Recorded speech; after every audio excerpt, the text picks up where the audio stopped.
Madam recording ಚಾಲು ಆಯ್ತು ನೋಡ್ರಿ. ಲಲಿತಾ ಅಂಗಡಿ ಮೇಡಮ್ ಸ್ಟಾರ್ಟ್ ಮಾಡ್ರಿ. ಓಕೆ ಮೇಡಮ್, ಧ್ವನಿ ಕೇಳಿಸ್ತಾ ಇದೆಯಲ್ಲ ಮೇಡಮ್? ಹಾ, ಕೇಳಿಸ್ತಾ ಇದೆ. ಓಂ ಶ್ರೀ ಗುರು ಬಸವಲಿಂಗಾಯ ನಮಃ. ಅಯ್ಯ ನಿಮ್ಮ ಶರಣರ ಬರುವಿಂಗೆ ತೋರಣವ ಕಟ್ಟುವೆ ಗುಡಿ ತೋರಣವ ಕಟ್ಟುವೆ ಎನ್ನುವ ಅಕ್ಕನ ನುಡಿ ತೋರಣದಿಂದ ಎಲ್ಲಾ ಶರಣು ಶರಣಿಯರಿಗೆ ಶರಣು ಶರಣಾರ್ಥಿ. ವಚನ ಅಧ್ಯಯನ ವೇದಿಕೆ, ಬಸವಾದಿ ಶರಣರ ಚಿಂತನ ಕೂಟ ಹಾಗೂ ಅಕ್ಕನ ಅರಿವು ಸಂಘಟನೆಗಳ ಸಂಯುಕ್ತಾಶ್ರಯದಲ್ಲಿ ನಡೆಯುವ ಗೂಗಲ್ ಮೀಟ್ನಲ್ಲಿ ನಡೆಯುವ ಇಂದಿನ ಕಾರ್ಯಕ್ರಮ ಶರಣ ಶ್ರೀ ಶಿವಾನಂದ ಕಲಕೇರಿ ಆಯುಕ್ತರು, ಆದಾಯ ತೆರಿಗೆ ಬೆಂಗಳೂರು, ಇವರ ತಂದೆ ಲಿಂಗೈಕ್ಯ ಹನುಮಂತರಾಯ ರಾಮಪ್ಪ ಕಲಿಕೇರಿ, ತಾಯಿ ಲಿಂಗೈಕ್ಯ ಗಿರಿಜಾದೇವಿ ಕಲಿಕೇರಿ ಇವರ ಹೆಸರಿನಲ್ಲಿ ದತ್ತಿ ಉಪನ್ಯಾಸ 312ನೆಯ ವಿಶೇಷ ಉಪನ್ಯಾಸದ ಅನುಭವ ಮಾಲಿಕೆಗೆ ಎಲ್ಲರಿಗೂ ಮಗದೊಮ್ಮೆ ಶರಣು ಶರಣಾರ್ಥಿ. ಈ ಅನುಭವ ಮಾಲಿಕೆಯ ಕಾರ್ಯಕ್ರಮವನ್ನು ವಚನ ಪ್ರಾರ್ಥನೆಯ ಮುಖಾಂತರ ಆರಂಭಿಸೋಣ. ಈಗ ವಚನ ಪ್ರಾರ್ಥನೆಯನ್ನು ಮಾಡುವವರು ಶರಣೆ ಪೂಜಾ ಹಿರೇಮಠ್. ಹಿರೇಮಠ್. ಎಲ್ಲರಿಗೂ ಶರಣು ಶರಣಾರ್ಥಿಗಳು. ನರವಿಂಧ್ಯದೊಳಗೆನ್ನ ಹುಲುಗಿಳಿಯ ಮಾಡಿ, ನರವಿಂಧ್ಯದೊಳಗೆನ್ನ ಹುಲುಗಿಳಿಯ ಮಾಡಿ, ಸಲಹುತ್ತ ಶಿವ ಶಿವ ಎಂದೋದಿಸಯ್ಯ, ಸಲಹುತ್ತ ಶಿವ ಶಿವ ಎಂದೋದಿಸಯ್ಯ, ನರವಿಂಧ್ಯದೊಳಗೆನ್ನ ಹುಲುಗಿಳಿಯ ಮಾಡಿ, ನರವಿಂಧ್ಯದೊಳಗೆನ್ನ ಹುಲುಗಿಳಿಯ ಮಾಡಿ, ಭಕ್ತಿ ಎಂಬ ಪಂಜರದೊಳಗಿಕ್ಕಿ, ಭಕ್ತಿ ಎಂಬ ಪಂಜರದೊಳಗಿಕ್ಕಿ,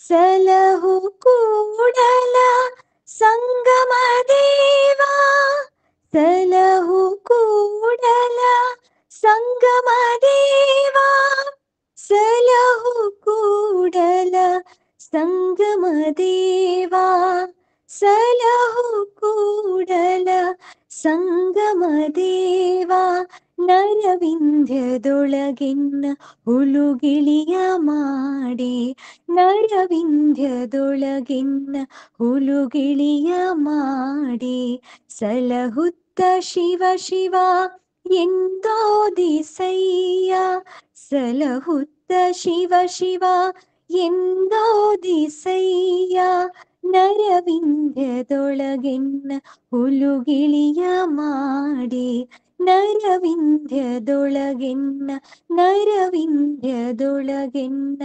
ನರವಿಂಧ್ಯದೊಳಗೆನ್ನ ಹುಲುಗಿಳಿಯ ಮಾಡಿ. ಧನ್ಯವಾದಗಳು.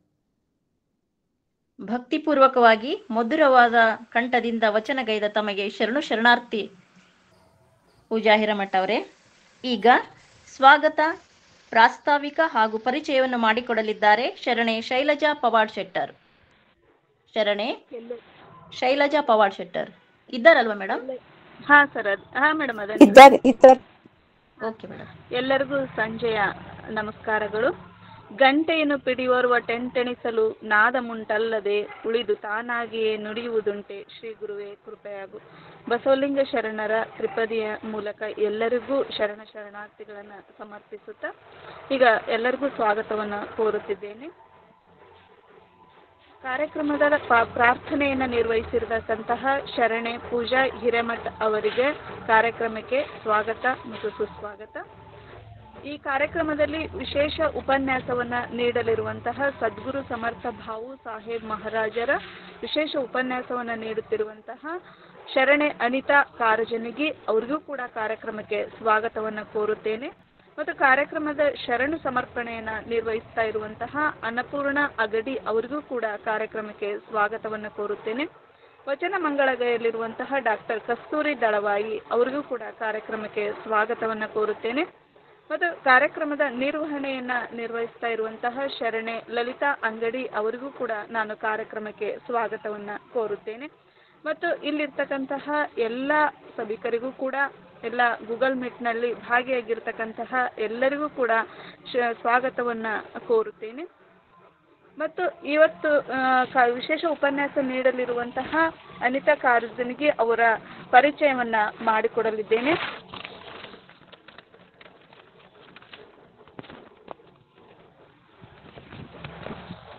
ಅನಿತಾ ಕಾರಜಗಿ ಅವರು ಮೂಲತಃ ಜತ್ತ ತಾಲೂಕಿನ ಸೋನ್ಯಾಳ ಗ್ರಾಮದವರು. ಗಡಿನಾಡು ಕನ್ನಡ ಭಾಗದಲ್ಲಿ ಸುಮಾರು 18 ವರ್ಷಗಳಿಂದ ಕನ್ನಡ ಪ್ರಾಥಮಿಕ ಶಾಲೆ ಶಿಕ್ಷಕಿಯಾಗಿ ಸೇವೆಯನ್ನು ಸಲ್ಲಿಸುತ್ತಿದ್ದಾರೆ. ಪ್ರಾರಂಭದಲ್ಲಿ ಸೊಲ್ಲಾಪುರ ಜಿಲ್ಲೆ, ಪ್ರಸ್ತುತವಾಗಿ ಸಾಂಗಲಿ ಜಿಲ್ಲೆಯ ಅಂಕಲಗಿ ಗ್ರಾಮದಲ್ಲಿ ಶಿಕ್ಷಣ ಸೇವೆಯನ್ನು ಸಲ್ಲಿಸುತ್ತಿರುವ ಇವರು ಇಂಚಿಗೇರಿ ಸಂಪ್ರದಾಯದ ಮಠದಲ್ಲಿ ಬೆಳೆದ ಇವರು ಆಧ್ಯಾತ್ಮದ ಕಡೆಗೆ ಹೆಚ್ಚಿನ ಒಲವನ್ನು ಹೊಂದಿರತಕ್ಕಂಥವರು. ಅಮೃತ ಕಲಶ ಪುಸ್ತಕವನ್ನು ಬರೆದು ಪ್ರಕಟಿಸುವುದರ ಮೂಲಕ ಸಾಹಿತ್ಯ ಕ್ಷೇತ್ರವನ್ನು ಪ್ರವೇಶ ಮಾಡಿರ್ತಕ್ಕಂತಹ ಅನಿತಾ ಕಾರಜಗಿ ಅವರು ಇದಲ್ಲದೆ ಪುಣ್ಯಶ್ಲೋಕ, ಅಹಿಲ್ಯಾದೇವಿ ಹೋಳಕರ್ ಸೊಲ್ಲಾಪುರ ವಿಶ್ವವಿದ್ಯಾಲಯ ಸೊಲ್ಲಾಪುರದ ಸಂಶೋಧನಾ ವಿದ್ಯಾರ್ಥಿಯಾಗಿಯೂ ಕೂಡ ವಿದ್ಯಾರ್ಥಿನಿಯಾಗಿದ್ದಾರೆ. ಇವರು ಇಂಚಿಗೇರಿ ಸಂಪ್ರದಾಯದ ಮಹಾದೇವರು ಒಂದು ಅಧ್ಯಯನ ಈ ಶೀರ್ಷಿಕೆಯ ಅಡಿಯಲ್ಲಿ ಸಂಶೋಧನಾ ಅಧ್ಯಯನವನ್ನು ಕೈಗೊಂಡಿರ್ತಕ್ಕಂಥವರು. ಇಲ್ಲಿಯವರೆಗೂ ಅಕ್ಕನ ಅರಿವು ಈ ವೇದಿಕೆಯಲ್ಲಿ ಉಪನ್ಯಾಸಗಳನ್ನು ನೀಡಿದ್ದಾರೆ. ಅವರು ನೀಡಿರ್ತಕ್ಕಂತಹ ಉಪನ್ಯಾಸಗಳು ಯಾವುವು ಅಂದರೆ ಇಂಚಿಗೇರಿ ಮಠದ ಮಹಾದೇವರು ಅನ್ನುವಂಥದ್ದು ಮತ್ತು ಇನ್ನೊಂದು ಕ್ರಾಂತಿಕಾರಿ ಸ್ವಾತಂತ್ರ್ಯ ಯೋಧ ವಿರೂಪಾಕ್ಷಪ್ಪ ಅಂಗಡಿ ಅನ್ನುವಂತಹ ಇಬ್ಬರನ್ನ ಕುರಿತು ಇವರು ವಿಶೇಷ ಉಪನ್ಯಾಸವನ್ನು ನೀಡಿದ್ದಾರೆ ಈ ವೇದಿಕೆಯಲ್ಲಿ. ಪ್ರಸ್ತುತ ಇವತ್ತು ಸದ್ಗುರು ಸಮರ್ಥ ಬಾವು ಸಾಹೇಬ್ ಮಹಾರಾಜರ ವಿಶೇಷ ಉಪನ್ಯಾಸವನ್ನು ಕೂಡ ನೀಡ್ತಾ ಇರುವಂತಹ ಇವರಿಗೆ ಮತ್ತೊಮ್ಮೆ ಕಾರ್ಯಕ್ರಮಕ್ಕೆ ಹೃತ್ಪೂರ್ವಕವಾಗಿ ಸ್ವಾಗತವನ್ನು ಗೈಯುತ್ತಿದ್ದೇನೆ. ಇನ್ನು ಕಾರ್ಯಕ್ರಮವನ್ನು ಕುರಿತು ಒಂದೆರಡು ಮಾತುಗಳಲ್ಲಿ ಪ್ರಾಸ್ತಾವಿಕ ನುಡಿಯನ್ನು ಹೇಳಲು ಬಯಸ್ತೇನೆ. ಈ ಕಾರ್ಯಕ್ರಮ ಈಗ ಶರಣೆ ಅವರು ಹೇಳಿರ್ತ ಪ್ರಕಾರ 312ನೆಯ ಮಾಲಿಕೆ ಅನ್ನುವಂಥದ್ದು. ಇದು ಈಗ ಶರಣ ಮಾಸದಲ್ಲಿ ಪ್ರತಿದಿನ ಸಂಜೆ 5:30ರಿಂದ 7 ಗಂಟೆಯವರೆಗೆ ಕಾರ್ಯಕ್ರಮವನ್ನು ನಡೆಸ್ತಾ ಬಂದಿರತಕ್ಕಂಥದ್ದು ತುಂಬ ಸ್ಮರಣೀಯವಾಗಿರ್ತಕ್ಕಂತಹದ್ದು. ಅದರ ಜೊತೆಗೆ ಪ್ರತಿ ವಾರನೂ ಕೂಡ ಶನಿವಾರ ಮತ್ತು ಭಾನುವಾರ ಪ್ರತಿ ವಾರನೂ ಒಂದೊಂದು ವಿಷಯವನ್ನು ಕುರಿತು ಶರಣ ಸಾಹಿತ್ಯದ ಜೊತೆಗೇನೆ ಸಾಕಷ್ಟು ವಿಷಯಗಳನ್ನು ತೆಗೆದುಕೊಂಡು ವಿಶೇಷ ಉಪನ್ಯಾಸಕರನ್ನು ಒಗ್ಗೂಡಿಸಿ ಉಪನ್ಯಾಸಗಳನ್ನು ನೀಡ್ತಾ ಇರ್ತಕ್ಕಂಥದ್ದು ತುಂಬ ಮೆಚ್ಚುವಂತಹ ಕಾರ್ಯಕ್ರಮವನ್ನು ಮಾಡ್ತಾ ಬರ್ತಾ ಇದೆ. ಇದು ಇನ್ನೂ ಹೆಚ್ಚಿನ ರೀತಿಯಲ್ಲಿ ಜ್ಞಾನ ದಾಸೋಹವನ್ನು ನೀಡಲಿ ಅಂತ ಹೇಳ್ತಾ ಈ ಕಾರ್ಯಕ್ರಮವನ್ನು ಕುರಿತು ಒಂದೆರಡು ಪ್ರಾಸ್ತಾವಿಕ ನುಡಿಯನ್ನು ಮತ್ತು ಸ್ವಾಗತವನ್ನು ಕೋರಲು ಅವಕಾಶ ಮಾಡಿಕೊಟ್ಟಂತಹ ತಮ್ಮೆಲ್ಲರಿಗೂ ಹೃದಯಪೂರ್ವಕ ಅಭಿನಂದಿಸಿ ಶರಣುಗಳನ್ನು ಹೇಳುವುದರ ಮೂಲಕ ನನ್ನ ಮಾತುಗಳಿಗೆ ವಿರಾಮ ಹೇಳುತ್ತೇನೆ. ಧನ್ಯವಾದಗಳು. ಸ್ವಾಗತ ಹಾಗೂ ಪ್ರಾಸ್ತಾವಿಕ ಮತ್ತು ಪರಿಚಯವನ್ನು ಮನಮುಟ್ಟುವಂತೆ ಕಟ್ಟಿಕೊಟ್ಟ ನಿಮ್ಮ ನುಡಿಗಳಿಗೂ ಸಹ ಅನಂತ ಶರಣಾರ್ಥಿ ಮೇಡಮ್.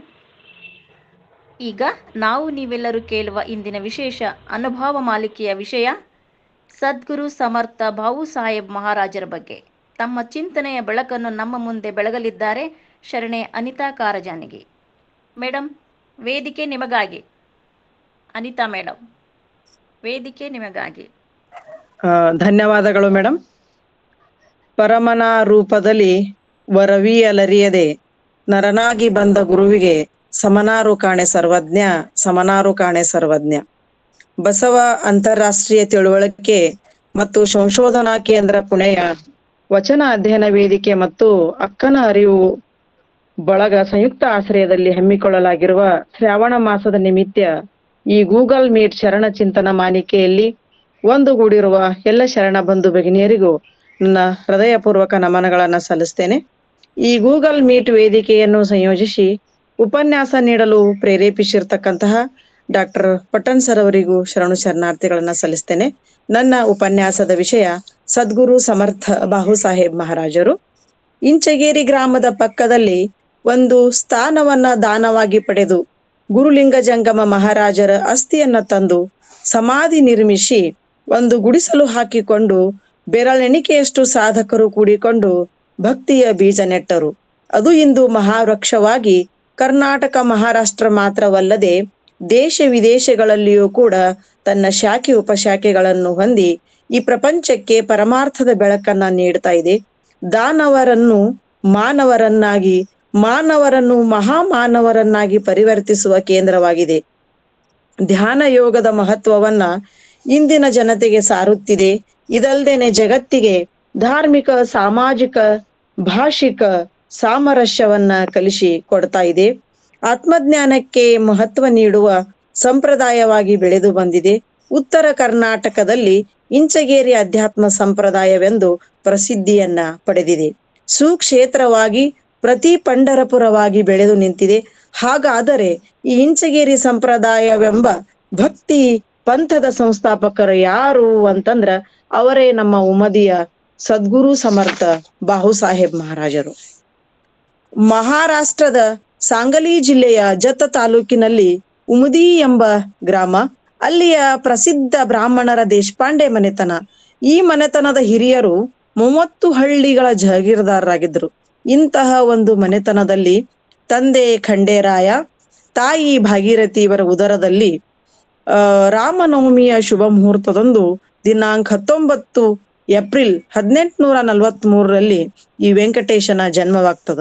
ಈ ವೆಂಕಟೇಶನಿಗೆ ಎಲ್ಲರೂ ಭಾವು ಅಂತ ಹೇಳಿ ಕರಿತಿರ್ತಾರ. ಅವರಿಗೆ ನಾನಾ ಸಾಹೇಬ, ದಾಜಿಬಾ ಅಂತ ಹೇಳಿ ಇಬ್ರು ಅಣ್ಣಂದಿರು ಇರ್ತಾರ. ಅವರ ಮನೆಯ ಮಾತು ಕನ್ನಡ, ಆದರೆ ಜತ್ತ ಸಂಸ್ಥಾನದ ಭಾಷೆ ಮರಾಠಿಯಾಗಿದ್ದರಿಂದ ಆ ಭಾಷೆಯಲ್ಲಿಯೇ ಅವರು ಶಿಕ್ಷಣವನ್ನ ಪಡಿತಾರ. ಇನ್ನ ಈ ಭಾವು ಬೆಳೆದು 14 ವರ್ಷದವರಾಗ್ತಾರ. ಆಗಿನ ಕಾಲದಲ್ಲಿ ಬಾಲ್ಯ ವಿವಾಹ ಪದ್ಧತಿ ರೂಢಿಯಲ್ಲಿ ಇರುವುದರಿಂದ ಅವರಿಗೆ ಚಡಚಣ ತಾಲೂಕು ನಿವರ್ಗಿ ಗ್ರಾಮದ ಪಂಡಿತ ವೈಷ್ಣವ ಮನೆತನದ ಕಾಶಿಬಾಯಿ ಎಂಬ ಕನ್ಯೆಯೊಂದಿಗೆ ಇವರ ವಿವಾಹ ಜರುಗುತ್ತದ. ಇನ್ನ ಬಾಹು ಸಾಹೇಬ್ರು ಏನ್ ಮಾಡ್ತಿರ್ತಾರ, ತಮ್ಮೂರಿನ ಹನುಮಂತ ದೇವರ ಗುಡಿಗೆ ಹೋಗಿ ನಿತ್ಯ ಪೂಜೆಯನ್ನ ಸಲ್ಲಿಸ್ತಿರ್ತಾರ. ವಿಶೇಷವಾಗಿ ಈ ಮಂದಿರ ಪ್ರಸ್ತುತವಾಗಿಯೂ ಕೂಡ ಉಮದಿಯ ಗ್ರಾಮದಲ್ಲಿ ನಮಗ ನೋಡ್ಲಕ್ಕ ಸಿಗುವಂತದ್ದು. ಈ ಭಾವು ಅವರಿಗೆ ದೇವರ ಮೇಲೆ ಅಪಾರವಾಗಿರ್ತಕ್ಕಂತ ಶ್ರದ್ಧೆ, ಭಕ್ತಿ ತುಂಬಿಕೊಂಡಿರ್ತದ. ಇವರ ಅಣ್ಣಂದಿರು ಈಗಾಗಲೇ ನಿಂಬರ್ಗಿ ಮಹಾರಾಜರು, ಅಂದರೆ ಗುರುಲಿಂಗ ಜಂಗಮ ಮಹಾರಾಜರ ಅಂತ ಅವರನ್ನು ಕರೀತಾರ. ಅವರಿಂದ ನಾಮ ಪಡೆದು ಗುರು ಉಪದೇಶ ಅಂದ್ರೆ ಗುರು ಮಂತ್ರವನ್ನ ಪಡೆದು ಅವರು ಉಪಾಸನೆಯಲ್ಲಿ ತೊಡಗಿರ್ತಾರ. ಬಾಹು ಸಾಹೇಬರಿಗೆ ಇನ್ನು ನಾಮೋಪದೇಶ ಗುರುಗಳಿಂದ ಹೇಗಾಗ್ತೈತಿ ಅನ್ನೋದನ್ನ ನೋಡೋಣ. ಈ ಹಿಂದೆ ನಾನು ಉಲ್ಲೇಖ ಮಾಡಿರುವ ಹಾಗೆ ಬಾಹು ದಿನಾಲು ತಪ್ಪದೆ ಪೂಜಾ ಸಾಮಗ್ರಿಗಳನ್ನ ತೆಗೆದುಕೊಂಡು ಅವರು ಒಂದು ಮಾರುತಿ ಮಂದಿರಕ್ಕೆ ಬರ್ತಾ ಇರ್ತಾರ. ಅದೇ ಮಂದಿರದಲ್ಲಿ ರಘುನಾಥ ಪ್ರಿಯ ಮಹಾರಾಜರು ಸಾಧನೆಯನ್ನ ಮಾಡ್ತಿರ್ತಾರೆ. ಅವರು ಗುರುಲಿಂಗ ಜಂಗಮ್ ಮಹಾರಾಜರಿಂದ ನಾಮೋಪದೇಶವನ್ನ ಪಡೆದುಕೊಂಡು ಆತ್ಮಜ್ಞಾನವನ್ನ ಮಾಡಿಕೊಂಡಿರ್ತಾರ. ಧ್ಯಾನ ಸಾಧನೆಯನ್ನು ಅಲ್ಲಿಯೇ ಮಂದಿರದ ಒಂದು ಮೂಲೆಯಲ್ಲಿ ತಂಗಿದ್ದು ಮಾಡ್ತಿರ್ತಾರ. ಈ ಮಂದಿರಕ್ಕ ದಿನಾಲು ಬಾವು ಬರುವುದನ್ನ ಆ ರಘುನಾಥ ಪ್ರಿಯ ಮಹಾರಾಜರು ನೋಡ್ತಾರ.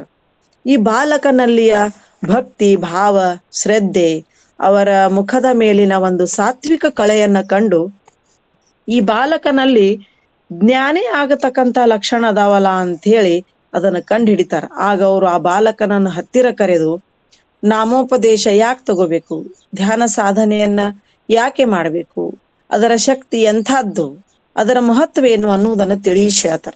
ಆಗ ಭಾವು ಏನ್ ಮಾಡ್ತಾರ, ಚಡಚಣದ ಸಮೀಪದ ಗ್ರಾಮ ನಿಂಬರ್ಗಿಯ ಗುರುಲಿಂಗ ಜಂಗಮರ ಮಹಾರಾಜರಿಂದ ನಾಮವನ್ನ ಪಡೆಯಲಿಕ್ಕೆ ಸಿದ್ಧರಾಗ್ತಾರ. ಅಂದಿನ ದಿನಮಾನಗಳಲ್ಲಿ ಇನ್ನೂ ಜಾತಿ ಭೇದ ಸಮಾಜದಲ್ಲಿ ತುಂಬಿಕೊಂಡಿರ್ತದ. ಅಂತಹ ಸಂದರ್ಭದಲ್ಲಿ ಗುರುಲಿಂಗ ಜಂಗಮರು ನಿಲ್ಗಾರರಾಗಿರ್ತಾರ, ಅಂದ್ರ ಬಟ್ಟೆಗೆ ಬಣ್ಣ ಹಾಕುವ ಕಾಯಕವನ್ನು ಹೊಂದಿರ್ತಾರ. ಆದರೆ ಈ ಭಾವು ಬ್ರಾಹ್ಮಣರಾಗಿರ್ತಾರ. ಆದ್ದರಿಂದ ನಿಲಗಾರರಿಂದ ಹೇಗೆ ನಾಮ ಪಡೆಯಲಿ ಅನ್ನುವ ಸಂಶಯ ಭಾವುನ ಮನಸ್ಸಿನಲ್ಲಿ ಸ್ವಲ್ಪ ಮೂಡಿರ್ತದೆ. ಇದನ್ನ ಅಂತರ್ಜ್ಞಾನಿಯಾಗಿರ್ತಕ್ಕಂತ ಗುರುಲಿಂಗ ಜಂಗಮರು ಸೂಕ್ಷ್ಮ ದೃಷ್ಟಿಯಿಂದ ಅರ್ಥಕೊಳ್ತಾರೆ. ಆಗ ತಮ್ಮ ಸಮ್ಮುಖದಲ್ಲಿ ಬ್ರಾಹ್ಮಣರಾಗಿದ್ದ ರಘುನಾಥ ಪ್ರಿಯ ಮಹಾರಾಜರಿಂದ 1848 ನಾಮೋಪದೇಶವನ್ನು ಕೊಡ್ಲಿಕ್ಕೆ ಹಚ್ತಾರ. ಆಗ ಭಾವು 15 ವರ್ಷದವ್ರು ಇರ್ತಾರ. ಈ ಒಂದು ಸಂದರ್ಭದಲ್ಲಿ ಬಾಹು ಚಿಕ್ಕವರಿದ್ರು ಕೂಡ ಈ ಜಾತಿಯ ಅಡ್ಡಗೋಡೆಯನ್ನ ಬದಿಗೆ ಸರಿಸಿ ತಮಗೆ ಉಪದೇಶ ರಘುನಾಥ ಪ್ರಿಯರಿಂದ ಆದರೂ ಕೂಡ ಗುರುಲಿಂಗ ಜಂಗಮರೇ ತನ್ನ ಗುರು ಅಂತ ಹೇಳಿ ಬಲವಾಗಿ ನಂಬಿ ಬಿಡ್ತಾರ. ಆದ್ದರಿಂದ ಇಲ್ಲಿ ನಾವು ಬಾಹು ಸಾಹೇಬ್ ಮಹಾರಾಜರು ಗುರುಲಿಂಗ ಜಂಗಮರು ಮಹಾರಾಜರು ಅಂತ ಹೇಳಿ ಹೇಳ್ಬೇಕಾಗ್ತದ. ಇನ್ನ ಬಾಹು ಸಾಹೇಬ್ ಮಹಾರಾಜರ ಒಂದು ಕಾಯಕ ಏನಿತ್ತು, ಅವರು ಯಾವ ವೃತ್ತಿಯನ್ನ ಕೈಗೊಂಡಿದ್ರು ಅನ್ನುವುದನ್ನು ನೋಡೋಣ. ಬಾಹು ಸಾಹೇಬರು ಪ್ರಪಂಚದೊಂದಿಗೆ ಪರಮಾರ್ಥವನ್ನ ಸಾಧಿಸಿದವರು. ತಮ್ಮ ಕೌಟುಂಬಿಕ ಜೀವನದಲ್ಲಿ ಕೃಷ್ಣರಾಯ, ರಾಮರಾಯ, ಭೀಮರಾಯ ಎಂಬ ಮಕ್ಕಳನ್ನ ಪಡಿತಾರ. ಜತ್ತ ಸಂಸ್ಥಾನದಲ್ಲಿ ಸ್ಟಾಂಪ್ ಮಾರುವುದರ ಜೊತೆಗೆ ಬಾಂಡ್ ರೈಟರ್ ಆಗಿ ಕೆಲಸವನ್ನ ಮಾಡ್ತಿರ್ತಾರ. ಸೂರ್ಯೋದಯಕ್ಕೂ ಮುಂಚೆ ತಂಬಿಗೆ ತಗೊಂಡು ದೂರ ಹೋಗಿ ಧ್ಯಾನ ಸಾಧನೆಯಲ್ಲಿ ತೊಡಗ್ತಿರ್ತಾರ. ಸ್ನಾನದ ನಂತರ ಪೂಜೆ, ದಾಸಬೋಧ ವಾಚನ, ಜ್ಞಾನೇಶ್ವರಿ ಪಠಣ ಮಾಡ್ತಿರ್ತಾರ. ದಿನಾಲು ಬೆಳಿಗ್ಗೆ, ಮಧ್ಯಾಹ್ನ, ಸಾಯಂಕಾಲ ಏಕಾಂತದಲ್ಲಿ ಸ್ಥಿರವಾಗಿ ಕುಳಿತು ನಾಸಾಗ್ರದಲ್ಲಿ ದೃಷ್ಟಿಯನ್ನಿರಿಸಿ ಶ್ವಾಸೋಚ್ಛ್ವಾಸದಲ್ಲಿ ನಾಮಸ್ಮರಣೆಯನ್ನ ನಿಯಮಿತತನದಿಂದ ಮಾಡ್ತಿರ್ತಾರ. ಧ್ಯಾನಕ್ಕೆ ಕುಳಿತರು ಅಂದ್ರ ಯಾವುದೇ ಕಾರಣಕ್ಕ ವಿಚಲಿತರಾಗ್ತಾ ಇರ್ಲಿಲ್ಲ. ಇದಲ್ದೆ ಅವರು ರಾತ್ರಿ ಧ್ಯಾನಕ್ಕೆ ಕುಳಿತಾಗ ನಿದ್ದೆ ಬರ್ತೈತಿ ಅಂತ ಹೇಳಿ ತಮ್ಮ ಒಂದು ತಲೆಯ ಮೇಲಿನ ಜುಟ್ಟವನ್ನ ಗೋಡೆಯ ಒಂದು ಗೂಟಕ್ಕೆ ಕಟ್ತಿರ್ತಾರ. ಅವ್ರು ಬ್ರಾಹ್ಮಣರಾಗಿದ್ದರಿಂದ ಜುಟ್ಟ ಕಾಯ್ದಿರ್ತಾರ. ಅದನ್ನೇ ಅವರ ಗೂಟಕ್ಕೆ ಕಟ್ಟಿ ಕಟ್ಟುನಿಟ್ಟಾಗಿ 18 ವರ್ಷ ನಿರಂತರವಾಗಿ ಸಾಧನೆಯನ್ನು ಗೈದು ಸದ್ಗುರು ಸಮರ್ಥ ಬಾಹು ಸಾಹೇಬ್ ಮಹಾರಾಜರಾಗಿ ಪರಿವರ್ತನೆಯನ್ನು ಹೊಂತಾರ ಅನ್ನುವಂಥದ್ದು. ಇನ್ನ ಈ ಬಾಹು ಸಾಹೇಬರ ವಿಶೇಷತೆ ಏನು ಅಂತಂದ್ರ ಅವರು ಆತ್ಮ ಪರೀಕ್ಷಣೆಯನ್ನ ಬಹಳ ಮಾಡ್ಕೊತಿರ್ತಾರ. ಒಂದ್ಸಲ ಏನಾಗ್ತೈತಿ ಅಂತಂದ್ರ ಈ ಬಾಹು ಸಾಹೇಬರಿಗೆ ಕಜ್ಜಿಯ ವ್ಯಾಧಿ ತಗಲ್ತದ. ದಿನದಿಂದ ದಿನಕ್ಕೆ ಇದು ಹೆಚ್ಚಾಗಿ ಅದು ಔಷಧಕ್ಕೂ ಮಣಿಲಾರ್ದಂಗಾಗಿ ಕೆರೆತ, ನೋವು ಹೆಚ್ಚಾಗ್ತದ. ಇದರಿಂದ ಉಪಾಸನೆಗೆ ಅವರ ಒಂದು ಧ್ಯಾನ ಯೋಗಕ್ಕೆ ತೊಂದರೆ ಆಗ್ಲಾರಂಭಿಸ್ತದ. ಇದು ಈ ಒಂದು ವ್ಯಾಧಿ ಬಾಹು ಸಾಹೇಬರಿಗೆ ಮನಸ್ಸಿಗೆ ಅಸಮಾಧಾನ ಕೊಡ್ತದ. ಅವ್ರಿಗೆ ಚಿಂತೆ ಏನಾಗ್ತದ ಅಂತಂದ್ರ ಅವರು ನಾನು ಇಷ್ಟು ಪರಿಶುದ್ಧವಾಗಿ ಜೀವನವನ್ನ ಸಾಧಿಸ್ಲಕತ್ತೀನಿ, ನನಗೆ ಯಾಕೆ ಇಂಥ ವ್ಯಾಧಿ ಬಂದೈತಿ ಅಂತ ಹೇಳಿ ಆ ಒಂದ ವಿಚಾರದೊಳಗಿರ್ತಾರ. ಆ ಸಂದರ್ಭದೊಳಗ ಅವ್ರಿಗೆ ಒಬ್ರು ತಮ್ಮ ಸಂಬಂಧಿಕರು, ಪರಿಚಿತರು ಭೇಟಿ ಆಗ್ಲಕ್ ಬರ್ತಾರ. ಇವರ ಮೈ ಕೆರೆತ, ಇವರ ವ್ಯಾಧಿಯನ್ನ ನೋಡಿ ಅವರು ಅಪಹಾಸ್ಯ ಮಾಡ್ತಾರ. ಅದಕ್ಕೆ ಅವರಿಗೆ ಅವಮಾನ ಆಗ್ತದ. ಈ ಒಂದು ಹೀಗ ಯಾಕೆ ನನಗ ಆಗ್ಲಕತ್ತದ ಅನ್ನೋದನ್ನ ಅವರು ಸೂಕ್ಷ್ಮವಾಗಿ ಕುಳಿತು ವಿಚಾರ ಮಾಡ್ತಾರ. ಅವರಲ್ಲಿನೇ ಒಂದು ದೋಷ ಕಂಡು ಬರ್ತದೆ. ಏನು ಅಂತಂದ್ರ ಅವರು ಸ್ಟಾಂಪ್ ಮಾರುವಾಗ ಸ್ವಲ್ಪ ಹೆಚ್ಚಿಗೆ ಕಮಿಷನ್ ಪಡೆದಿರ್ತಾರ. ಅದು ಪರಧನ, ಅದನ್ನು ಸ್ವೀಕರಿಸುವುದು ಸರಿಯಲ್ಲ ಅಂದುಕೊಂಡು ಈ ಸಂಶಯ ನಿವಾರಣೆ ಸಲುವಾಗಿ ಅವರು ನಿಂಬರಿಗಿಗೆ ಅವರು ಗುರುಗಳ ಹತ್ತಿರ ಹೋಗ್ತಾರ. ಈ ಎಲ್ಲಾ ವಿಚಾರವನ್ನು ಗುರುಗಳ ಮುಂದಿಟ್ಟಾಗ ಅವ್ರು ಹೇಳ್ತಾರ, ಇನ್ ಹೆಚ್ಚಿಗೆ ನೀನು ಕಮಿಷನ್ ಪಡಿಬೇಡ, ನಿನ್ನ ದೋಷ ನಿನ್ನ ಕಂಡು ಬಂದದ, ನೀ ವ್ಯಾಧಿ ಕಮ್ಮಿ ಆಗ್ತೈತಿ, ಹೋಗು ಅಂತ ಹೇಳಿ ಅವ್ರಿಗೆ ಕಳಿಸ್ಕೊಡ್ತಾರ. ಆ ಗುರುಗಳು ಹೇಳಿದ ಪ್ರಕಾರ ಅವರು ಕಮಿಷನ್ ಅನ್ನು ಹೆಚ್ಚಿಗೆ ಪಡೆಯೋದನ್ನ ಕಡಿಮೆ ಮಾಡ್ತಾರ. ಮುಂದ ಅವರಿಗೆ ಆ ವ್ಯಾಧಿ ಒಂದು ಕಡಿಮೆ ಆಗ್ತೈತಿ. ಇಲ್ಲಿ ಬಾಹು ಸಾಹೇಬರ ಒಂದು ಆತ್ಮ ಪರೀಕ್ಷಣೆ ನಮಗೆ ಎದ್ದು ಕಾಣ್ತದ. ಇದು ಪ್ರತಿಯೊಬ್ಬ ಸಾಧಕನಲ್ಲಿ ಇರಬೇಕಾದಂತ ಒಂದು ಅತ್ಯವಶ್ಯಕ ಗುಣ ಅಂತ ನಾವಿಲ್ಲಿ ಹೇಳ್ಬಹುದು. ಇನ್ನು ಬಾಹು ಸಾಹೇಬರು ಅತ್ಯಂತ ಕಟ್ಟುನಿಟ್ಟಿನ ಸಾಧಕರಾಗಿರ್ತಾರ. ಅವರ ಉದಾರ ಹೃದಯ, ಪರೋಪಕಾರ ವೃತ್ತಿ ಇರೋದ್ರಿಂದ ಅನೇಕ ಜನರು ಸಹಾಯ ಸಲಹೆ ಕೇಳ್ಕೊಂಡು ಅವರ ಮನೆಗೆ ಬರ್ತಿರ್ತಾರ. ಅದರಲ್ಲಿಯ ಸಮಯ ಬಹಳ ವ್ಯಯವಾಗ್ತಿರ್ತದ. ಅವರ ಧ್ಯಾನ ಸಾಧನೆಗೆ ತೊಂದರೆ ಉಂಟಾಗ್ತಿರ್ತದೆ. ಹೀಗಾಗಿ ಅವ್ರು ಒಂದು ಉಪಾಯವನ್ನು ಮಾಡ್ತಾರೆ. ಏನು ಅಂತಂದ್ರ ತಮ್ಮ ಮೊಗಸಾಲೆ ಒಳಗ ಒಂದು ಸುಣ್ಣದ ಗೆರೆಯನ್ನು ಕರೀತಾರ. ಯಾಕೆ ಅಂತಂದ್ರ ಅವ್ರು ಮಾತನಾಡುತ್ತಾ ಕುಳಿತರು ಸುಣ್ಣದ ಗೆರೆಯವರೆಗೆ ಬಿಸಿಲು ಬಂದ ತಕ್ಷಣ ಎದ್ದು ಧ್ಯಾನ ಸಾಧನೆಯಲ್ಲಿ ತೊಡಗಬೇಕು ಅನ್ನುವುದವ್ರ ಉಪಾಯ ಇತ್ತು. ಹಿಂಗ ಯಾರ ಮನಸ್ಸಿಗೆ ಬೇಜಾರಾಗದ ಹಾಗ ತಮ್ಮ ಒಂದು ಗುರುಭಕ್ತಿಯ ಉಪಾಸನೆಯಲ್ಲಿ ಅವರು ತೊಡಗ್ತಿರ್ತಾರ. ಇನ್ನ ಈ ಭಾಗ್ಯವಂತರಾಗಿರ್ತಕ್ಕಂತ ಬಾಹು ಸಾಹೇಬರಿಗೆ ಸುಮಾರು 27 ವರ್ಷ ಗುರ್ಲಿಂಗ ಜಂಗಮರ ಒಡನಾಟ ದೊರೀತದ. ಇದಲ್ದೇನೆ ಅವರು ತಮ್ಮ ಉಮದಿಯ ಗ್ರಾಮದಿಂದ ನಿಂಬರ್ಗಿ ಗ್ರಾಮಕ್ಕೆ ವಾರದಲ್ಲಿ 2 ಸಲ ಹೋಗಿ ಗುರು ಸೇವೆಯನ್ನ ಕೂಡ ಸಲ್ಲಿಸಿ ಮರಳಿ ಬರ್ತಿರ್ತಾರ. ಇನ್ನು ಬಾಹು ಸಾಹೇಬರು ತಮ್ಮ ಬಳಿಗೆ ಬಂದಿರತಕ್ಕಂತ ಶಿಷ್ಯರ ನಡೆ ನುಡಿಯನ್ನ ಪರೀಕ್ಷಿಸಿ ಪರಧನ ಪರಸತಿಯನ್ನ ಮುಟ್ಟಬಾರದು ಅಂತ ಹೇಳಿ ಪ್ರತಿಜ್ಞೆ ಮಾಡಿಸ್ತಿರ್ತಾರ. ಮಾಂಸಾಹಾರ ಸೇವನೆ ಮಾಡಬಾರ್ದು ಅಂತ ಹೇಳಿ ದಿವ್ಯ ನಾಮೋಪದೇಶವನ್ನ ನೀಡ್ತಾ ಇರ್ತಾರ. ತಮ್ಮ ಎಡೆಗೆ ಬಂದ ಶಿಷ್ಯರು ಬಡವರಿರ್ಲಿ, ಬಲ್ಲಿದರಿರ್ಲಿ, ಸುಶಿಕ್ಷಿತರಿರ್ಲಿ, ಅಶಿಕ್ಷಿತರಿರ್ಲಿ, ಪುರುಷರಿರ್ಲಿ, ಸ್ತ್ರೀಯರಿರ್ಲಿ, ಬಾಲಕರಿರ್ಲಿ ವೃದ್ಧರಿರ್ಲಿ ಅವರಲ್ಲಿಯ ನಾಮ ಪಡೆಯುವ ಒಂದು ತೀವ್ರತೆಯನ್ನ ಕಂಡು ಅವರಿಗೆ ಅನುಗ್ರಹವನ್ನ ಮಾಡ್ತಿರ್ತಾರ ಅನ್ನುವಂಥದ್ದು. ನಾಮ ಪಡೆದು ನೇಮ ಮಾಡುವ ಸಾಧಕರು ಬೆಳಿಗ್ಗೆ ಮಧ್ಯಾಹ್ನ ಸಾಯಂಕಾಲ ಸಾಮಾನ್ಯವಾಗಿ ಕನಿಷ್ಠ 1 ಗಂಟೆಯಾದರೂ ಏಕಾಂತದಲ್ಲಿ ಒಂದೆಡೆ ಸ್ಥಿರಾಸನದಲ್ಲಿ ಕುಳಿತು ನಾಸಾಗ್ರದಲ್ಲಿ ದೃಷ್ಟಿಯನ್ನಿರಿಸಿ ಶ್ವಾಸೋಚ್ಛ್ವಾಸದಲ್ಲಿ ನಾಮಸ್ಮರಣೆಯನ್ನು ತಪ್ಪದೆ ಮಾಡಬೇಕು. ಬೇರೆ ಸಮಯದಲ್ಲಿಯೂ ಕೂಡ ನಾಮವನ್ನ ಮನದಲ್ಲಿ ನೆನೆಯಬೇಕು ಅಂತ ಹೇಳಿ ಅವರ ಹೇಳಿಕೆ ಇತ್ತು. ಹಾತಾನೆ ಕಾಮ್ ಮನಾನೆ ಧ್ಯಾನ್, ಹೀಗೆ ಅವರ ಒಂದು ರೂಢಿಯಾಗಿತ್ತು. ಮುಂದ ಉಮದಿಯಲ್ಲಿ ಸಾಧಕರಿಗಾಗಿ ಅವ್ರು ಏನ್ ಮಾಡ್ತಾರ ಅಂತಂದ್ರ ಬ್ರಹ್ಮಶಾಲೆಯನ್ನ ತೆಗಿತಾರ. ಈ ಬ್ರಹ್ಮಶಾಲೆಯ ಸ್ವರೂಪ ಹೇಗಿತ್ತು ಅನ್ನುವಂಥದ್ ನೋಡೋಣ. ಭಾವು ಸಾಹೇಬರು ಜತ್ತ ಸಂಸ್ಥಾನದ ರಾಜ ಕೊಡಮಾಡಿದ ಮಾಮಲೆದಾರರ ನೌಕರಿಯನ್ನು ಕೂಡ ಮುಂದೆ ತ್ಯಜಿಸಿಬಿಡ್ತಾರ. ತಮ್ಮ ಒಂದು ಉಮದಿಯ ವಾಡೆಯಲ್ಲಿ ಧ್ಯಾನದ ಸಲುವಾಗಿ ವ್ಯವಸ್ಥೆಯನ್ನ ಮಾಡ್ತಾರ. ಮಂದಿರವನ್ನ ನಿರ್ಮಿಸ್ತಾರ. ಹೀಗೆ 18 ವರ್ಷಗಳ ಕಾಲ ಅಲ್ಲಿಯೇ ಉಮದಿಯಲ್ಲಿಯೇ ನಡೆಸ್ಕೊಂಡ್ ಬರ್ತಾರ. ಮುಂದೆ ಅದು ಕಾಲಾಂತರದಲ್ಲಿ ಇಂಚಿಗೇರಿ ಮಠಕ್ಕ ಸ್ಥಳಾಂತರ ಆಗ್ತದ ಅನ್ನುವಂಥದ್ದು. ಎಲ್ಲ ಸಾಧಕರಿಗೆ ಧ್ಯಾನಕ್ಕೆ ಕುಳಿತುಕೊಳ್ಳಲು ಅವಕಾಶ ಮಾಡಿಕೊಂಡು ಅವರ ಊಟ ವಸತಿಯ ವ್ಯವಸ್ಥೆಯನ್ನ ಭಾವು ಸಾಹೇಬರು ತಾವೇ ವಹಿಸ್ಕೊಳ್ತಾರ. ಇವರ ಆಧ್ಯಾತ್ಮಿಕ ನಿಸ್ವಾರ್ಥ ಕಾರ್ಯವನ್ನು ಕಂಡು ಸ್ವಜಾತಿಯವರು ಅಂದ್ರ ಬ್ರಾಹ್ಮಣರು ಅವರನ್ನ ಅವಹೇಳನ ಮಾಡ್ಲಿಕ್ಕ ಪ್ರಾರಂಭಿಸ್ತಾರ. ಬ್ರಾಹ್ಮಣ ಜಾತಿ ಬಿಟ್ಟು ಬೇರೆ ಜಾತಿಯ ಗುರುಗಳನ್ನ ಮಾಡಿಕೊಂಡಾನ. ವೇದ ಸ್ತೋತ್ರ ಪಠನ ಮಾಡುವುದನ್ನು ಬಿಟ್ಟು ಭಜನೆ ಧ್ಯಾನ ಯೋಗ ಮಾಡುತ್ತಾ ತಿರುಗಾಡ್ತಾ ಇದ್ದಾನ ಅಂತ ಬ್ರಾಹ್ಮಣರು ವಿರೋಧಿಸಿದ್ರು ಕೂಡ ಅದನ್ನೆಲ್ಲ ತಾಳ್ಮೆಯಿಂದ ಸಹಿಸ್ಕೋತಾರ. ಸಹಿಸ್ಕೊಂಡು ಒಂದ್ ಮಾತನ್ನ ಹೇಳ್ತಾರ. ತಾಪವನ್ನ ತಾಳ್ಮೆಯಂ ತಾಳ್ಪುದೇ ಹಿರಿತಪವು, ತಾಪವಾದುದನ್ನೆಲ್ಲ ತಾಳಬೇಕು. ತಾಳ್ಮೆ ಬೆಲೆಯನ್ನು ನಿತ್ಯ ಆತ್ಮನಿಗೆ ಸಲ್ಲಿಸುತ್ತ ಶಾಂತ ಸಂತರ ತೆರದಿ ಬಾಳಬೇಕು, ಶಾಂತ ಸಂತರ ತೆರದಿ ಬಾಳಬೇಕು ಅನ್ನುವಂತಹ ಮಾತು ಅವರದಾಗಿತ್ತು. ಇನ್ನು ಈ ಬ್ರಹ್ಮಶಾಲೆಯಲ್ಲಿ ವಿಶೇಷವಾಗಿ ಶ್ರಾವಣ ಮಾಸದಲ್ಲಿ ನಸುಕಿನ 3 ಗಂಟೆಯಿಂದ ಧ್ಯಾನ ಪ್ರಾರಂಭ ಮಾಡಿ 11 ಗಂಟೆಯವರೆಗೆ ನಡೀತಿತ್ತು. ಮತ್ತೆ ಸಾಯಂಕಾಲ 6 ಗಂಟೆಯಿಂದ ರಾತ್ರಿ 9 ಗಂಟೆಯವರೆಗೆ ಅವರ ಒಂದು ಧ್ಯಾನ ಯೋಗ ಸಾಧನೆ ನಡೀತಿತ್ತು ಅನ್ನುವಂಥದ್ದು. ಇನ್ನಿದಲ್ದೇನೆ ಎಲ್ಲರೂ ಧ್ಯಾನಕ್ಕೆ ಕುಳಿತಾಗ ಸಾವಕಾಶವಾಗಿ ಒಬ್ರು ಏನ್ ಮಾಡ್ತಿದ್ರು, ದಾಸಬೋಧ, ಜ್ಞಾನೇಶ್ವರಿ, ಭಗವದ್ಗೀತೆ ಇಂಥ ಯಾವ್ದಾದರೊಂದು ಗ್ರಂಥವನ್ನ ಸಾವಕಾಶವಾಗಿ ವಾಚನ ಮಾಡ್ತಾ ಇದ್ರು. ಭಾವು ಸಾಹೇಬರು ಸಾಧಕರ ಭಾವ ಜಾಗೃತಿಗಾಗಿ ಅಲ್ಲಲ್ಲಿ ದೂರದ ಊರಲ್ಲಿ ವಾಸಿಸುವ ತಮ್ಮೆಲ್ಲ ಶಿಷ್ಯ ಬಳಗವನ್ನ ಒಂದುಗೂಡಿಸುವ ಸಲುವಾಗಿ ಗುರು ಪೂರ್ಣಿಮೆ, ಶ್ರಾವಣ ಸಾಧನ ಸಪ್ತಾಹ ತಾವು ಸ್ಥಾಪಿಸಿದ ಬ್ರಹ್ಮಶಾಲೆಯಲ್ಲಿ 1 ತಿಂಗಳವರೆಗೆ ಸಾಧಕರಿಗೆ ಧ್ಯಾನ ಸಾಧನೆಗಾಗಿ ವಿಶೇಷವಾಗಿ ಶ್ರಾವಣ ಮಾಸದಲ್ಲಿ ಅವರ ಅವಕಾಶವನ್ನ ಮಾಡಿಕೊಡ್ತಾ ಇದ್ರು. ಈ ಸಪ್ತಾಹಗಳ ಮೂಲಕ ಶಿಷ್ಯರ ಸಾಧನೆ ಎಲ್ಲಿವರೆಗೆ ಹೋಗಿ ತಲುಪಿದೆ ಅನ್ನುವಂಥದ್ದು ಪರೀಕ್ಷಿಸ್ತಾ ಇದ್ರು. ಇನ್ನಷ್ಟು ಸಾಧನೆಯಲ್ಲಿ ತೊಡಗಲು ಅವರಿಗೆ ಪ್ರೇರೇಪಿಸ್ತಾ ಇದ್ರು. ಇನ್ನ ಒಂದು ಉದಾಹರಣೆಗಾಗಿ ಹೇಳುವುದಾದ್ರ, ನಾವು ಒಬ್ಬರನ್ನೊಬ್ರು ಭೇಟಿ ಆದಾಗ ನೀವು ಆರಾಮಿದ್ದೀರಾ ಅಂತ ಹೇಳಿ ಕೇಳ್ತೀವಿ. ಇದಕ್ಕೆ ಪ್ರತಿಯಾಗಿ ಅವರು ಕೂಡ ನಮಗ ಆರಾಮಿದ್ದೀರಾ ಅಂತ ಕೇಳ್ತಾರ.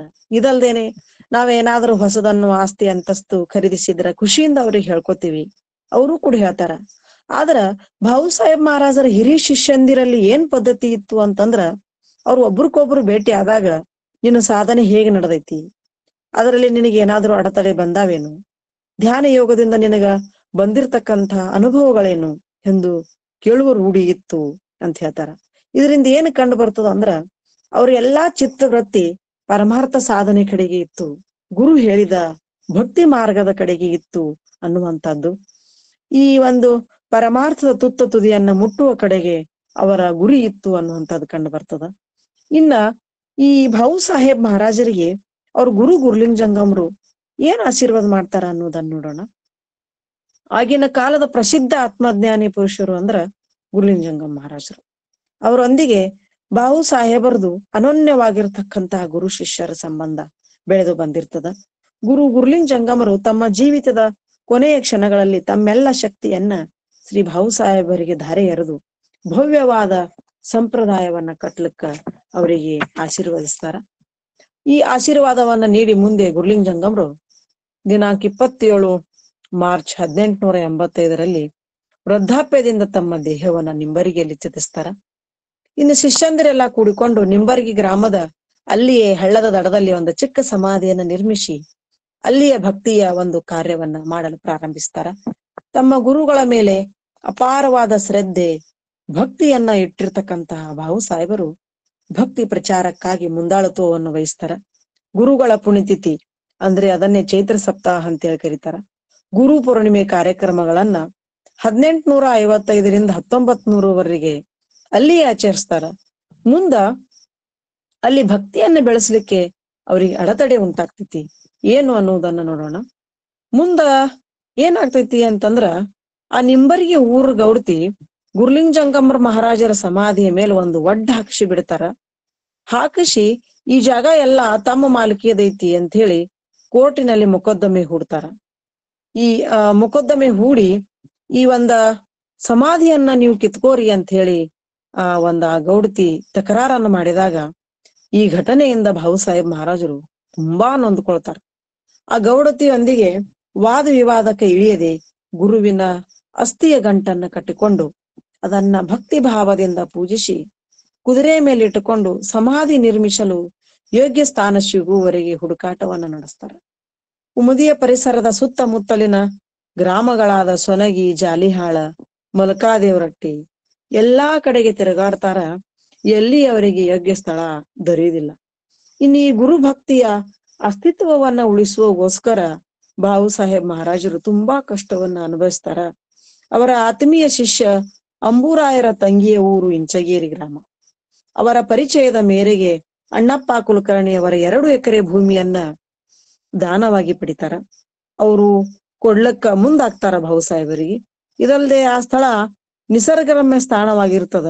ಬಹಳ ದಿನಗಳ ಹಿಂದೆ ಗುರ್ಲಿಂಗಜಂಗಮ ಮಹಾರಾಜರು ಕುರಿ ಕಾಯುತ್ತಾ ಧ್ಯಾನ ಸಾಧನೆಯಲ್ಲಿ ಈ ಒಂದು ಸ್ಥಳದಲ್ಲಿ ಹೆಚ್ಚು ಸಮಯವನ್ನ ಕಳೆದಿರ್ತಾರ ಅನ್ನುವಂಥದ್ದು.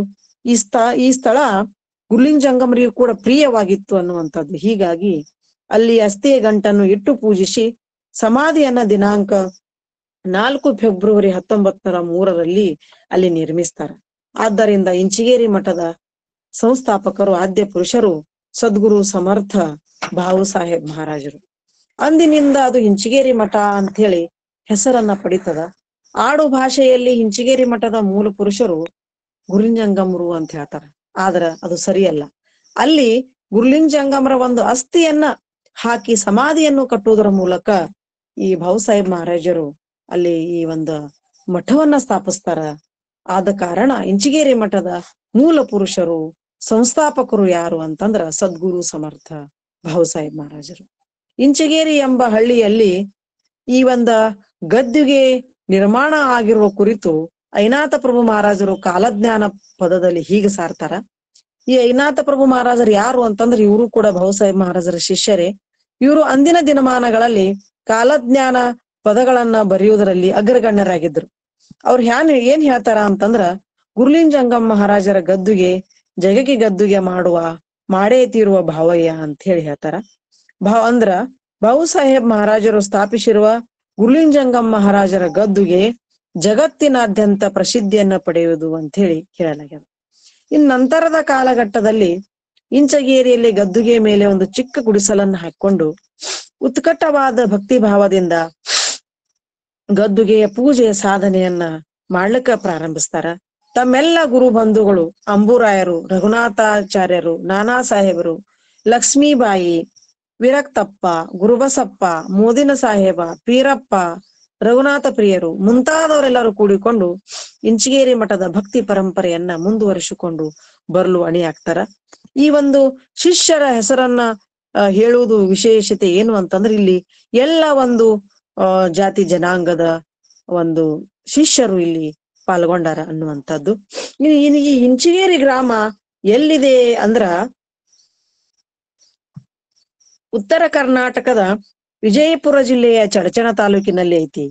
ಇದು 2013ಕ್ಕಿಂತ ಮುಂಚೆ ಈ ಇಂಚಿಗೇರಿ ಗ್ರಾಮ ಇಂಡಿ ತಾಲೂಕಿನಲ್ಲಿತ್ತು. ಈಗ ಈ ಪ್ರತ್ಯೇಕವಾದ ಚಡಚಣ ತಾಲೂಕು ನಿರ್ಮಾಣವಾಗಿದ್ದರಿಂದ ಅದು ಚಡಚಣ ತಾಲೂಕಿನಲ್ಲಿ ಐತಿ. ಇಂಚಗೇರಿ ಗ್ರಾಮದ ದಕ್ಷಿಣ ದಿಕ್ಕಿಗೆ ಹಳ್ಳದ ದಂಡಿಯಲ್ಲಿ ಭಕ್ತಿಯ ಆಗರ ಇಂಚಿಗೇರಿ ಮಠ ಭವ್ಯವಾಗಿ ಬೆಳೆದಿರುವಂತದ್ದು.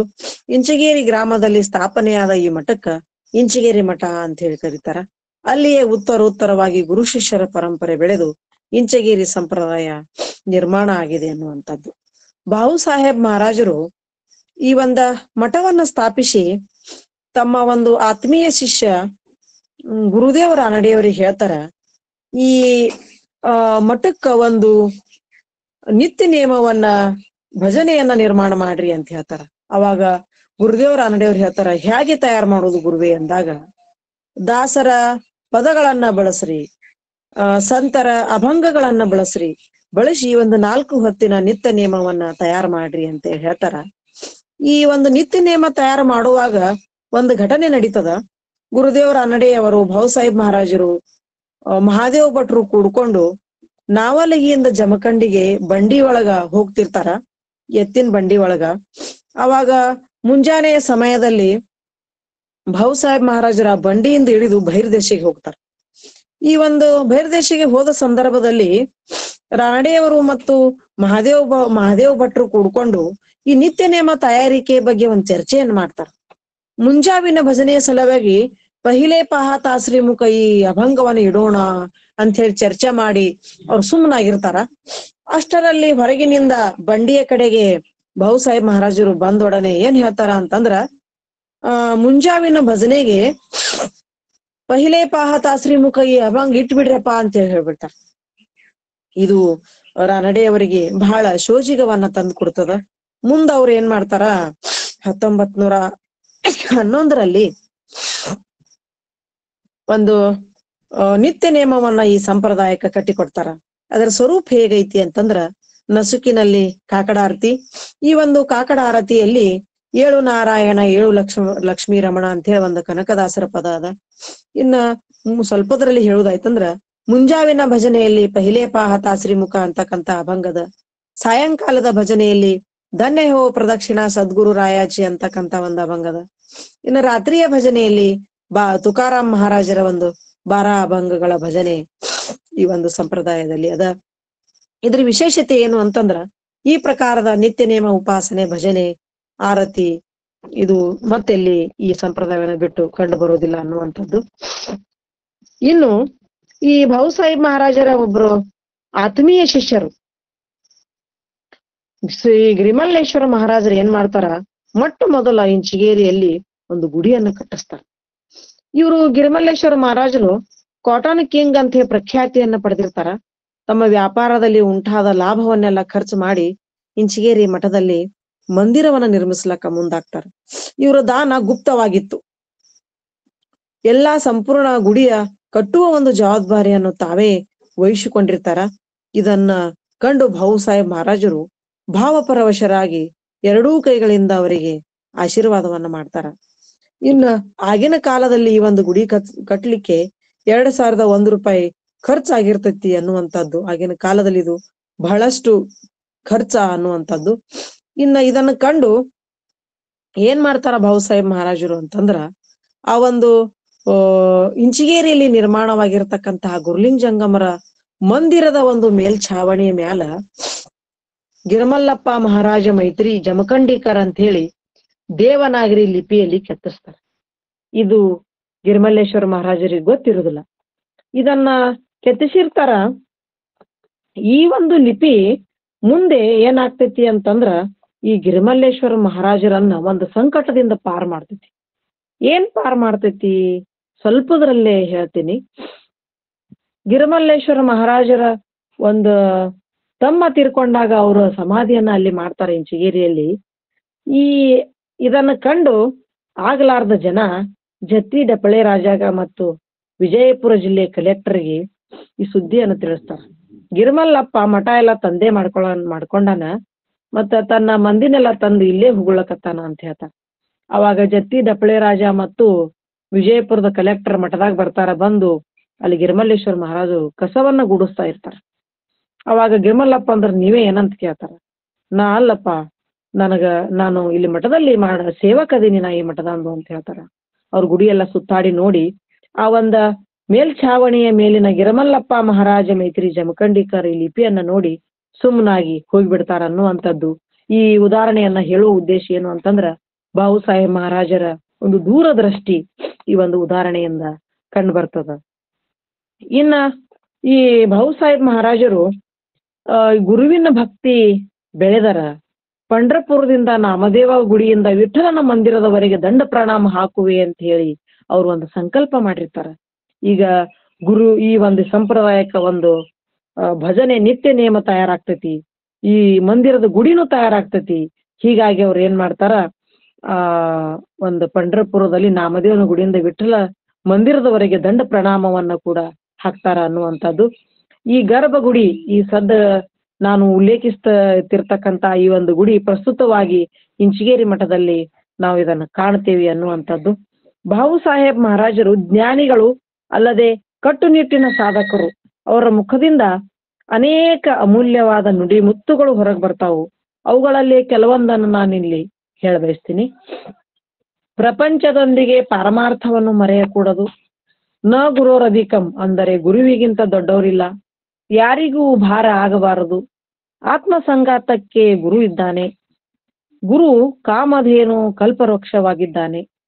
ಎಲ್ಲರಲ್ಲೂ ಮೂಲ ಅದೇ ಚೈತನ್ಯವಿದೆ. ಶ್ರೇಷ್ಠ ಶಿಷ್ಯನಾದವ ಮಾತ್ರ ಶ್ರೇಷ್ಠ ಗುರುವಾಗಬಲ್ಲ. ನೆನೆದವರ ಮನದಲ್ಲಿ ಗುರು ಇದ್ದಾನೆ. ನಿನ್ನ ನೀ ಅರಿತರೆ ನೀನೇ ದೇವರು. ದೇಹ ಭಾವ ಬಿಟ್ಟು ಧ್ಯಾನ ಮಾಡು. ಮೌನದ ಕಿಮ್ಮತ್ತು ಹೇಳತೀರದು. ಸದ್ಗುರು ಸರ್ವವ್ಯಾಪಿ ಇದ್ದಾನೆ. ಮೂಢನಂಬಿಕೆಗಳಿಗೆ ತಲೆಬಾಗಬೇಡಿರಿ. ಇದಲ್ಲದೆ ಗುರುಗಳು ತಾವು ಅನುಭವಿಸಿದ ಯೋಗ ನಿದ್ರೆ ಸಮಾಧಿ ಸ್ಥಿತಿಯ ಬಗ್ಗೆ ವಿವರಿಸಿ ಹೇಳ್ತಾರೆ. ಊರಿಂದ ಊರಿಗೆ ಕುದುರೆ ಮೇಲೆ ದಾಸಬೋಧ ಗ್ರಂಥವನ್ನಿಟ್ಟುಕೊಂಡು ನಿತ್ಯ ನೇಮ ಉಪಾಸನೆ ಧ್ಯಾನ ಮಾಡುತ್ತಾ ಭಕ್ತಿಯನ್ನ ಬೆಳೆಸಲಿಕ್ಕೆ ಅಣಿಯಾಗ್ತಾರೆ. ಪ್ರಾರಂಭದಲ್ಲಿ ತಮ್ಮ ಆತ್ಮೀಯ ಶಿಷ್ಯ ಪುಂಡಪ್ಪನನ್ನ ಕರೆದುಕೊಂಡು ತಮ್ಮ ಊಟಕ್ಕೆ ಬೇಕಾದ ಸಾಹಿತ್ಯವನ್ನೆಲ್ಲಾ ಕಟ್ಟಿಕೊಂಡು ಕುದುರೆಯ ಮೇಲೆ ತಿರುಗಾಡ್ತಾ ಇರ್ತಾರ. ಅವರ ಶಿಷ್ಯ ಈ ಪುಂಡಪ್ಪ ಭಾವು ಸಾಹೇಬರಿಗೆ ಅಡಿಗೆ ಮಾಡಿ ಕೊಡ್ತಿರ್ತಾರ. ನಂತರದ ದಿನಮಾನಗಳಲ್ಲಿ ಅಲ್ಲಲ್ಲಿ ಶಿಷ್ಯ ಬಳಗ ತಯಾರಾಗಿ ಅವರಿಗೆ ಪ್ರಸಾದದ ವ್ಯವಸ್ಥೆಯನ್ನ ಭಕ್ತಿ ಭಾವದಿಂದ ಅತ್ಯಂತ ಪ್ರೀತಿಯಿಂದ ಮಾಡ್ತೊಡಲಕ್ಕ ಪ್ರಾರಂಭಿಸ್ತಾರ. ಈ ಭಾವು ಸಾಹೇಬರು ಬರ್ತಕ್ಕಂಥ ದಾರಿಯನ್ನ ಕಾಯ್ತಾ ಇರ್ತಾರ. ಒಂದ ಜಾನಪದ ಪದ್ಯದಲ್ಲಿ ಹೀಗೆ ಹೇಳ್ತಾರ: ಅಪ್ಪ ಬರ್ತಾರಂತ ಹೆಪ್ಪು ಹಚ್ಚಿ ಇಟ್ಟೆ, ಅಪ್ಪ ಬರ್ತಾರಂತ ಹೆಪ್ಪು ಹಚ್ಚಿ ಇಟ್ಟೆ, ಒಪ್ಪತ್ತಿನ ಮಸರ ಕಟದಿಟ್ಟೆ, ಒಪ್ಪತ್ತಿನ ಮಸರ ಕಟದಿಟ್ಟೆ, ನಮ್ಮ ಉಮದಿಯ ಯೋಗಿ ಬರ್ತಾರ, ಉಮದಿಯ ಯೋಗಿ ಬರ್ತಾರ ಅಂತ ಹೇಳಿ ಜಾನಪದದಲ್ಲಿ ಹೇಳುವಂಥದ್ದು. ಇನ್ನ ಭಾವು ಸಾಹೇಬರಲ್ಲಿಯ ಜ್ಞಾನವನ್ನ ಗ್ರಹಿಸಿಕೊಂಡು ಅನೇಕ ಶಿಷ್ಯಂದರು ತಯಾರಾಗ್ತಾರ. ಆ ಶಿಷ್ಯರು ಕೂಡ ತಮ್ಮ ಸಾಧನೆಯಿಂದ ಗುರುಸ್ಥಾನಕ್ಕೆ ಏರಿದವರಾಗ್ತಾರ. ಭಕ್ತಿಯ ಮಹಾವೃಕ್ಷವನ್ನ ಬೆಳೆಸಲು ಅನುವಾಗ್ತಾರ. ಅವರ ಅಪಾರ ಶಿಷ್ಯ ಬಳಗದಲ್ಲಿಯ ಪ್ರಸಿದ್ಧವಾದ ನವರತ್ನಗಳು ಅಂದ್ರ 9 ಜನರ ಶಿಷ್ಯಂದಿರ ಹೆಸರುಗಳನ್ನ ನಾನಿಲ್ಲಿ ಹೇಳಬಯಸ್ತೀನಿ. ಶ್ರೀ ಗಿರಿಮಲ್ಲೇಶ್ವರ ಮಹಾರಾಜರು ಜಮಖಂಡಿ, ಶ್ರೀ ಅಂಬುರಾಯ ಕುಲಕರ್ಣಿಯವರು ಜಿಗಜೇಣಿ, ಶ್ರೀ ಗುರುದೇವರ ಅನಡಿಯವರು ಜಮಖಂಡಿಯವರು, ಶ್ರೀ ಸಿದ್ಧಲಿಂಗಯ್ಯ ಸ್ವಾಮಿಗಳು ಕನ್ನೂರ್, ಶ್ರೀ ರಾಮಚಂದ್ರ ಮಹಾರಾಜರು ಹೋರ್ತಿ, ಶ್ರೀ ಸಿದ್ದರಾಮೇಶ್ವರ ಮಹಾರಾಜರು ಪಾತ್ರಿ, ಶ್ರೀ ದತ್ತೋಪಂತ ಮಹಾರಾಜರು ವಿಜಯಪುರ, ಶ್ರೀ ನರಸಿಂಹೇಶ್ವರ ಮಹಾರಾಜರು ಬಾಗೇವಾಡಿ, ಮಾತೋಶ್ರೀ ಶಿವಲಿಂಗವ್ವ ಅಕ್ಕ ಅವರು ಜತ್. ಎಲ್ಲ ಶಿಷ್ಯಂದಿರು ಬೇರೆ ಬೇರೆ ಸ್ಥಾನಗಳಲ್ಲಿ ಭಕ್ತಿಯನ್ನ ಬೆಳೆಸುವ ಕಾರ್ಯದಲ್ಲಿ ತೊಡಗಿದರು ಅನ್ನುವಂಥದ್ದು. ಆಧ್ಯಾತ್ಮಿಕ ಕ್ಷೇತ್ರದಲ್ಲಿ ಇಂಚಗೇರಿ ಸಂಪ್ರದಾಯವೆಂಬ ಹೊಸ ಪರಂಪರೆಯ ಕೊಡುಗೆಯನ್ನ ನೀಡಿದ ಶ್ರೇಯ ಈ ಎಲ್ಲ ಗುರು ಶಿಷ್ಯರಿಗೆ ಸಲ್ತೈತಿ ಅನ್ನುವಂಥದ್ದು. ಇನ್ನ ಭಾವು ಸಾಹೇಬ್ ಮಹಾರಾಜರ ಒಂದು ಕೊನೆಯ ಕ್ಷಣಗಳನ್ನ ಹೇಳಬೇಕು ಅಂತಂದ್ರ, ನಿಂಬರ್ಗಿ ಮಹಾರಾಜರು ದೇಹ ಬಿಟ್ಟ ನಂತರ ಸದ್ಗುರು ಭಾವು ಸಾಹೇಬ್ ಮಹಾರಾಜರು ಏನ್ ಮಾಡ್ತಾರ ಅಂತಂದ್ರ, ಸುಮಾರು 30 ವರ್ಷಗಳವರೆಗೆ ಈ ಒಂದು ಸಂಪ್ರದಾಯವನ್ನ ಮುನ್ನಡೆಸಿಕೊಂಡು ಬರ್ತಾರೆ. ಇಂಚಿಗೇರಿ ಮಠದಲ್ಲಿ ಮಾರ್ಗಶಿರ ಸಪ್ತಾಹ ಅದ ತಯಾರಿಯನ್ನ ಮಾಡ್ತಿರ್ತಾರ. ಇದಲ್ದೇನೆ ಅನೇಕ ಒಂದು ಸಪ್ತಾಹಗಳನ್ನ ಎಲ್ಲಾ ಶಿಷ್ಯ ಬಳಗದವರನ್ನ ಒಂದುಗೂಡಿಸುವ ಸಲುವಾಗಿ ಅವರು ಹಮ್ಮಿಕೊಳ್ತಾ ಇರ್ತಾರ. ಮತ್ತ ಆ ಒಂದು ಸಪ್ತಾಹಕ್ಕೆ ಬಂದು ಗುರುವಾಣಿಯನ್ನ ಕೇಳಿ ಸಂತೃಪ್ತರಾಗಿ ಎಲ್ಲ ಒಂದು ಶಿಷ್ಯಂದಿರು ಮತ್ತೆ ಮತ್ತೆ ತಮ್ಮ ಒಂದು ಗ್ರಾಮಗಳಿಗೆ ಮರಳುತ್ತಾ ಇರ್ತಾರ. ಬಾಹು ಸಾಹೇಬರಿಗೆ ಯಾವತ್ತು ತನ್ನ ಶಿಷ್ಯಂದಿರ ಒಂದು ಕಾಳಜಿ ಬಹಳ ಇರ್ತೈತಿ ಅನ್ನುವಂಥದ್ದು. ಯಾವುದೇ ಒಂದು ಕಾರ್ಯಕ್ರಮಕ್ಕ ತಮ್ಮ ಶಿಷ್ಯಂದಿರು ಬರ್ಲಿಲ್ಲ ಅಂತಂದ್ರ ಅವರು ಏನು ಸಂಕಟ ಬಂದೈತೋ ಏನೋ, ಈ ನಮ್ ಶಿಷ್ಯ ಯಾಕ ಈ ಒಂದು ಕಾರ್ಯಕ್ರಮಕ್ಕೆ ಬಂದಿಲ್ಲ ಅಂತ ಹೇಳಿ ಅವರು ತಮ್ಮ ಒಂದು ಕಳಕಳಿಯನ್ನ ವ್ಯಕ್ತಪಡಿಸ್ತಿರ್ತಾರ. ಇದಲ್ದೇನೆ ಅವ್ರ ಶಿಷ್ಯಂದಿರು ಮರಳಿ ಹೊರಟರು ಅಂತಂದ್ರ ಅವರು ಎಲ್ಲಿವರೆಗೆ ಕಾಣ್ತಾರ ಅಲ್ಲಿವರೆಗೆ ಅವರ ಒಂದು ದೂರದೃಷ್ಟಿಯಿಂದ ಅವರು ನೋಡ್ತಿರ್ತಾರ ಅನ್ನುವಂಥದ್ದು. ಹೀಗಿರುವಾಗ ಒಂದ್ಸಲ ಅಂಬುರಾಯರು ಇಂಚಿಗೇರಿ ಮಠದಲ್ಲಿ ಒಂದು ಸಪ್ತಾಹದ ತಯಾರಿಯಲ್ಲಿ ತೊಡಗಿರ್ತಾರ.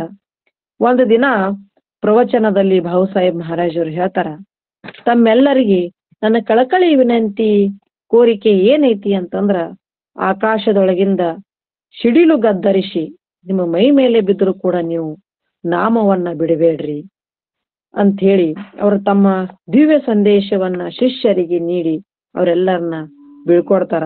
ಇದು ಸದ್ಗುರುಗಳ ಒಂದು ಅಂತಿಮ ಸಂದೇಶ ಅಂತ ಹೇಳಿದ್ದು ಕಂಡು ಬರ್ತದ. ಇನ್ನ ಆತ್ಮೀಯ ಶಿಷ್ಯ ಅಂಬುರಾಯರಿಗೆ ಒಂದಿನ ಬಾಹು ಸಾಹೇಬ್ ಮಹಾರಾಜರು ಹೇಳ್ತಾರ, ಸದ್ಗುರುವಿನ ಗುಡಿ ಆಯ್ತು, ಶಿಖರ ಆಯ್ತು, ಭಕ್ತಿನೂ ಕೂಡ ಬೆಳೀತು, ಶಿಷ್ಯರ ಒಂದು ಬಳಗನೂ ತಯಾರಾಯ್ತು, ಇನ್ನು ನಾ ಹೋಗ್ಬೇಕಾಗ್ಯದಪ್ಪ ಅಂತೇಳಿ ಹೇಳ್ತಾರ. ಈ ಮಾತನ್ನ ಕೇಳಿ ಅಂಬುರಾಯರು ಬಹಳ ಆಘಾತಕ್ಕೊಳಗಾಗ್ತಾರ. ನೀವು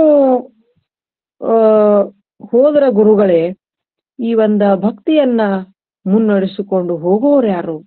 ಇನ್ನಷ್ಟು ಕಾಲ ಇದ್ದು ನಮಗೆ ಮಾರ್ಗದರ್ಶನ ನೀಡ್ರಿ ಅಂತ ಹೇಳಿ ಬೇಡ್ಕೋತಾರ. ಆದ್ರ ಬಾಹು ಸಾಹೇಬ್ ಮಹಾರಾಜರು ಹೀಗೆ ಹೇಳ್ತಾರ, ಚಿಂತೆ ಮಾಡಬೇಡ ಅಂಬುರಾಯ, ಭಕ್ತಿ ಬೆಳೆಸುವುದು ಭಗವಂತನ ಕೆಲಸ. ಬಹಳ ಸಂಕಟ ಬಂದಾಗ ಪರಮಾತ್ಮನ ನಾಮಸ್ಮರಣೆ ಮಾಡುವುದಷ್ಟೇ ದಾಸರ ಕೆಲಸ, ಉಳಿದಿದ್ದೆಲ್ಲ ಭಗವಂತನ ಜವಾಬ್ದಾರಿ ಅಂತ ಹೇಳಿ ಅವರಿಗೆ ಹೇಳ್ತಾರ. ಇನ್ನು ಮುಂದ ಏನ್ ಮಾಡ್ತಾರ ಬಾಹು ಸಾಹೇಬ್ ಮಹಾರಾಜರು, 11 ದಿವಸ ತಮ್ಮ ಒಂದು ಅನ್ನ ನೀರವನ್ನ ಕಡಿಮೆ ಮಾಡ್ಕೋತ ಬರ್ತಾರ. ಹೆಚ್ಚು ಅಂತರಂಗದಲ್ಲಿ ಕೇವಲ ನಾಮಸ್ಮರಣೆಯಲ್ಲಿ ತೊಡಗ್ತಾರ. ಅವಾಗ ಅವ್ರ ಏನ್ ಹೇಳ್ತಾರ, ನನ್ನ ಮಗನ್ ಕರೆಸ್ರಿ ಅಂತ ಹೇಳ್ತಾರ. ಅವಾಗ ಎಲ್ಲಾ ಶಿಷ್ಯಂದಿರು ಏನ್ ಮಾಡ್ತಾರ, ಮುದಿಯಿಂದ ಅವರ ಹಿರಿಯ ಮಗ ಕೃಷ್ಣಾಜಿಯನ್ನ ಇಂಚಿಗೇರಿ ಮಠಕ್ಕೆ ಕರೆಸ್ತಾರ. ಆ ಮಗನನ್ನ ನೋಡಿ ಬಾಹು ಸಾಹೇಬ್ ಮಹಾರಾಜರು ಹೇಳ್ತಾರ, ಈ ಮಗ ಈಗ ಬಂದಿರತಕ್ಕಂತ ಮಗ ನನ್ನ ಹೊಲ ಮನಿ ಆಸ್ತಿಗೆ ಅಧಿಕಾರಿ, ಆದ್ರ ಈ ಆಧ್ಯಾತ್ಮಿಕ ಅಧಿಕಾರಿ ಯಾರು ಅಂತಂದ್ರ ನನ್ನ ಮಗ ಜಮಖಂಡಿ ಗಿರಿಮಲ್ಲೇಶ, ಅದಕ್ಕ ಅವನ್ ಕರೆಸ್ರಿ ಅಂತ ಹೇಳ್ತಾರ. ಜಮಖಂಡಿ ಗಿರಿಮಲ್ಲೇಶ್ವರ ಅಂತಂದ್ರ ಬಾಹು ಸಾಹೇಬ್ ಮಹಾರಾಜರ ಒಂದು ಆತ್ಮೀಯ ಶಿಷ್ಯರು, ಅಂತಃಕರಣದ ಶಿಷ್ಯರು. ಈ ಒಂದು ಬಾಹು ಸಾಹೇಬ್ ಮಹಾರಾಜರ ನಂತರ ಸಂಪ್ರದಾಯವನ್ನ ಮುನ್ನಡೆಸಿಕೊಂಡು ಹೋಗುವಂತ ಜವಾಬ್ದಾರಿ ವಹಿಸಿಕೊಂಡಿರ್ತಕ್ಕಂಥವ್ರು ಅಂತ ನಾನಿಲ್ಲಿ ಉಲ್ಲೇಖ ಪಡಿಸ್ತೀನಿ. ಈ ಆ ಅಧ್ಯಾತ್ಮದ ಅಧಿಕಾರಿ ಆಗ್ತಕ್ಕಂತ ಮಗನನ್ನ ಕರೆಸ್ರಿ ಅಂತ ಹೇಳ್ತಾರ. ಅವಾಗ ಮಾಧ್ಯಮದ ಕೊರತೆಯಿಂದ ಬಾಹು ಸಾಹೇಬ್ ಮಹಾರಾಜರಿಗೆ ಗಿರಿಮಲ್ಲೇಶ್ವರ ಮಹಾರಾಜರಿಗೆ ಸ್ವಲ್ಪ ತಡವಾಗಿ ಈ ಒಂದು ಸುದ್ದಿ ತಿಳಿತದ ಅನ್ನುವಂಥದ್ದು. ಇನ್ನ ಅಂತರಂಗದಲ್ಲಿ ಸತತ ನಾಮಸ್ಮರಣೆಯನ್ನ ಹೊಂದಿರತಕ್ಕಂತಹ ಈ ಬಾಹು ಸಾಹೇಬ್ ಮಹಾರಾಜರು ತಮ್ಮ ಕೊನೆಯ ಸಂದರ್ಭದಾಗ ಅನ್ನ ನೀರ ಪೂರ್ಣವನ್ನ ತ್ಯಜಿಸಿ ಬಿಡ್ತಾರ. ಅವಾಗ ಅಂಬುರಾಯರು ಏನ್ ಮಾಡ್ತಾರ, ದಾಸಬೋಧ ಗ್ರಂಥದ ನಾಮಸ್ಮರಣೆ ಸಮಾಸವನ್ನ ಓದ್ಲಿಕ್ಕೆ ಪ್ರಾರಂಭಿಸ್ತಾರ. ಅವ್ರು ಮುಂದೆ ಕೂತ್ಕೊಂಡು ಆರತಿಯನ್ನ ಮಾಡ್ತಾರ. ಇಲ್ಲಿ ಇಂಚಿಗೇರಿ ಸಂಪ್ರದಾಯದಲ್ಲಿ ಹೇಚಿದಾನ ದೇಗಾದೇವ ಅಂತಕ್ಕಂತ ಆರತಿ ಅದ. ಆ ಆರತಿಯನ್ನ ಪ್ರಮುಖವಾಗಿ ಅವರು 4 ನಿತ್ಯ ನಿಯಮಗಳ ಸಂದರ್ಭದಲ್ಲಿ ಅಥವಾ ಯಾವುದೇ ಹೊಸ ಕಾರ್ಯ ಪ್ರಾರಂಭಿಸುವ ಸಂದರ್ಭದಲ್ಲಿ, ಸಪ್ತಾಹಗಳನ್ನ ಪ್ರಾರಂಭಿಸುವ ಸಂದರ್ಭದಲ್ಲಿ ಅನ್ನುವ ವಾಡಿಕೆ ಅದ. ಆ ಆರತಿಯನ್ನ ಇಲ್ಲಿ ಅಂತಾರ. ಆರತಿ ಮಾಡಿ ರಾಜಾದಿರಾಜ ಸದ್ಗುರುನಾಥ ಮಹಾರಾಜ ಕಿ ಜಯ ಅಂತಕ್ಕಂತ ಗರ್ಜನೆಯನ್ನ ಮಾಡ್ತಾರ. ಕರ್ಪೂರದ ಜ್ಯೋತಿ ನಂದಿದ್ದನ್ನು ಕಂಡು ಬಾಹು ಸಾಹೇಬರು ತಾವು ಕೂಡ ಸಾವಕಾಶವಾಗಿ ತಮ್ಮ ದೇಹವನ್ನ ತೊರಿತಾರ.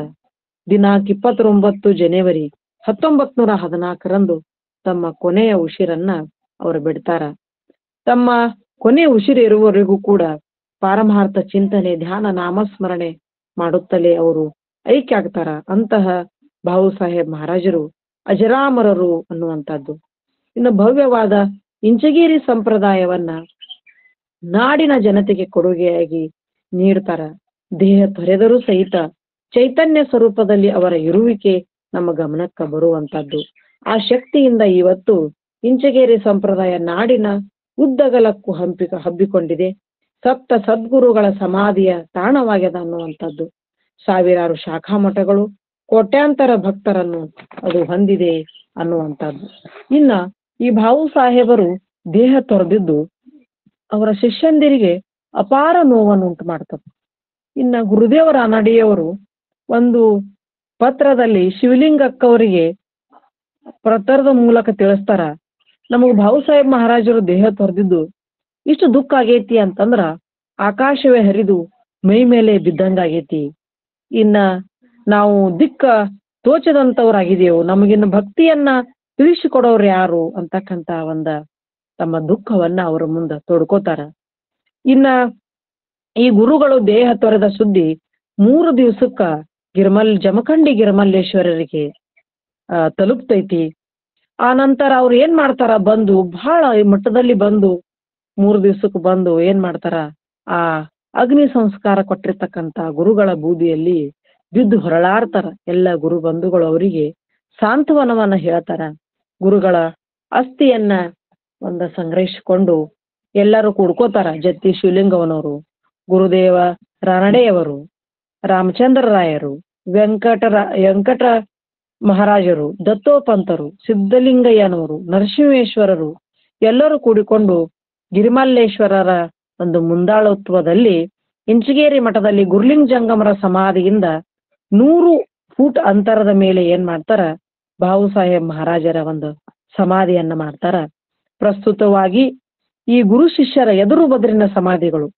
ಗುರುಗಳು ಗುರುಲಿಂಗ ಜಂಗಮ್ ಮಹಾರಾಜರು, ಶಿಷ್ಯರು ಭಾವು ಸಾಹೇಬ್ ಮಹಾರಾಜರ ಒಂದು ಈ ಸಮಾಧಿ ಮಂದಿರ ಗುರು ಭಕ್ತಿಯವನ್ನ ಸಾರುತ್ತಾ ಈಗಲೂ ಕೂಡ ವಿಶೇಷತೆಯನ್ನ ತೋರ್ತಾ ಇದೆ. ಭಾವು ಸಾಹೇಬ್ ಮಹಾರಾಜರ ಒಂದ ಅನುಭವದ ನುಡಿಗಳ ವಿಶ್ಲೇಷಣೆಯನ್ನ ಸ್ವಲ್ಪ ಅದರಲ್ಲಿ ನೋಡೋಣ. ಇನ್ನ ಭಾವು ಸಾಹೇಬ್ ಮಹಾರಾಜರ ಸಾಕಷ್ಟು ಅನುಭವದ ನುಡಿಗಳದವ. ಅದರಲ್ಲಿನೂ ಕೆಲವೊಂದು 3-4 ನುಡಿಗಳನ್ನ ನಾನಿಲ್ಲಿ ಹೇಳಬಯಸ್ತೇನೆ. ಭಾವು ಸಾಹೇಬ್ ಮಹಾರಾಜರು ಜಮಖಂಡಿ ಹೋಗಿರ್ತಾರ. ಆ ಸಪ್ತಾಹದ ಸಲುವಾಗಿ 2-3 ದಿನ ಅಲ್ಲಿ ವಾಸ್ತವ್ಯ ಹೂಡಿರ್ತಾರ. ನಸ್ಕಿನ 3 ಗಂಟೆಗೆ ಎದ್ದು ಊರ್ ಹೊರಗಿನ ಗುಡ್ಡಕ್ಕ ಒಬ್ರೇ ಹೋಗಿ ಧ್ಯಾನಕ್ಕೆ ಕೂತ್ಕೋತಿರ್ತಾರ. ಗುರುಗಳು ಒಬ್ರೇ ಹೋಗುವುದನ್ನು ನೋಡಿ ಅವರ ಪ್ರಿಯ ಶಿಷ್ಯ ನಿಂಬರ್ಗಿಯ ಮಹಾದೇವ ಭಟ್ರು ಏನ್ ಮಾಡ್ತಾರ, ಅವ್ರನ್ನ ಹಿಂಬಾಲಿಸಿ ಬೆನ್ ಹತ್ತಾರ. ಗುರುಗಳು ಬಯಲು ಭೂಮಿಯಾಗ ಕಳ್ಳಿ ಸಾಲಿನಾಗ ಹೋಗಿ ಧ್ಯಾನಕ್ಕೆ ಕೂತ್ಕೋತಾರ. ಬಹಳ ಸಮಯದ ನಂತರ ಧ್ಯಾನ ಮುಗಿಸಿ ಮಹಾರಾಜರು ಎದ್ದು ಬರ್ತಾರ. ಅಲ್ಲಿಯೇ ಮಹಾದೇವ ಭಟ್ರು ಏನ್ ಮಾಡಿರ್ತಾರ, ಕಳ್ಳಿ ಸಾಲಿನ ಹೊರಗ ದಾರಿ ಕಾಯ್ಕೋತ್ ಕೂತಿರ್ತಾರ. ಆಗ ಅವ್ರು ಕೇಳ್ತಾರ ಮಹಾರಾಜರಿಗೆ, ತಾವು ಈಗ ಒಬ್ರೇ ರಾತ್ರಿಯಲ್ಲಿ ಒಬ್ಬಂಟಿಯಾಗಿ ಯಾರನ್ನೂ ಸಹಾಯಕ್ಕೆ ಕರಿಲಾರ್ದೆ ಕತ್ತಲೆಯಾಗಿಂತ ಅಡವ್ಯಾಗ ಬಂದು ಕೂತ್ಕೋತೀರಿ, ನಿಮಗ್ ಭಯ ಅನ್ಸುದಿಲ್ಲೇನ್ರಿ ಅಂತ ಕೇಳ್ತಾರ. ಆಗ ಭಾವು ಸಾಹೇಬ್ ಮಹಾರಾಜರು ಹೇಳ್ತಾರ, ನಾ ಒಬ್ನೇ ಎಲ್ಲಿ ಹೋಗಿರ್ತೀನಿ, ಆತ್ಮ ಪರಮಾತ್ಮ ಅವ ನನ್ನ ಸಂಗಾತಿಯಾಗಿರ್ತಾನ, ಆತ್ಮ ನನ್ನ ಸಂಗಾತಿ ಅಂತ ಹೇಳಿ ಹೇಳ್ತಾರ. ಈ ಮಾತನ್ನ ಕೇಳಿ ಜೇಥೇ ಜಾತೋ ತೇಥೇ ತು ಮಾಜಾ ಸಂಗಾತಿ ಅಂತಕ್ಕಂತ ಅಭಂಗ ಇಲ್ಲಿ ನೆನಪಿಗೆ ಬರ್ತದ. ಇನ್ನೊಂದು ಮಾತು ಅವ್ರು ಹೇಳ್ತಾರ, ದೇವರು ನಂಬಿದವರ ದಾಸ.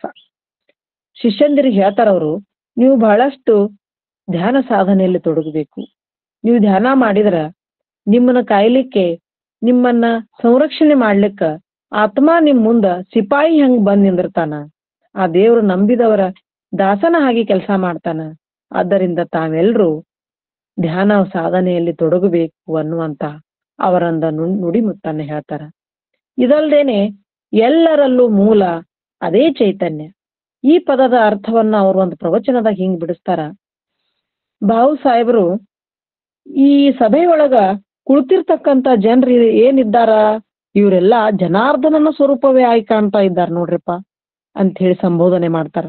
ಎಲ್ಲರಲ್ಲೂ ಪರಮಾತ್ಮನ ಚೇತನವನ್ನು ಕಾಣುವ ದಿವ್ಯ ದೃಷ್ಟಿ, ಸರ್ವ ಸಮಾನತಾ ಭಾವ ಅದು ಮಹಾತ್ಮರಿಗೆ ಮಾತ್ರ ಸಾಧ್ಯ.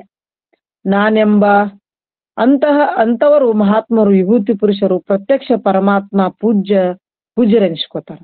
ಇನ್ನ ನಾನೆಂಬ ಅಹಂಕಾರ, ನನ್ನದೆಂಬ ಮಮಕಾರ ತುಂಬಿಕೊಂಡಿರ್ತಕ್ಕಂಥ ಸ್ವಾರ್ಥ ಮನಸ್ಸುಗಳಿಗೆ ಇದು ಸಾಧ್ಯವಾಗುವುದಿಲ್ಲ ಅನ್ನುವಂಥದ್ದು.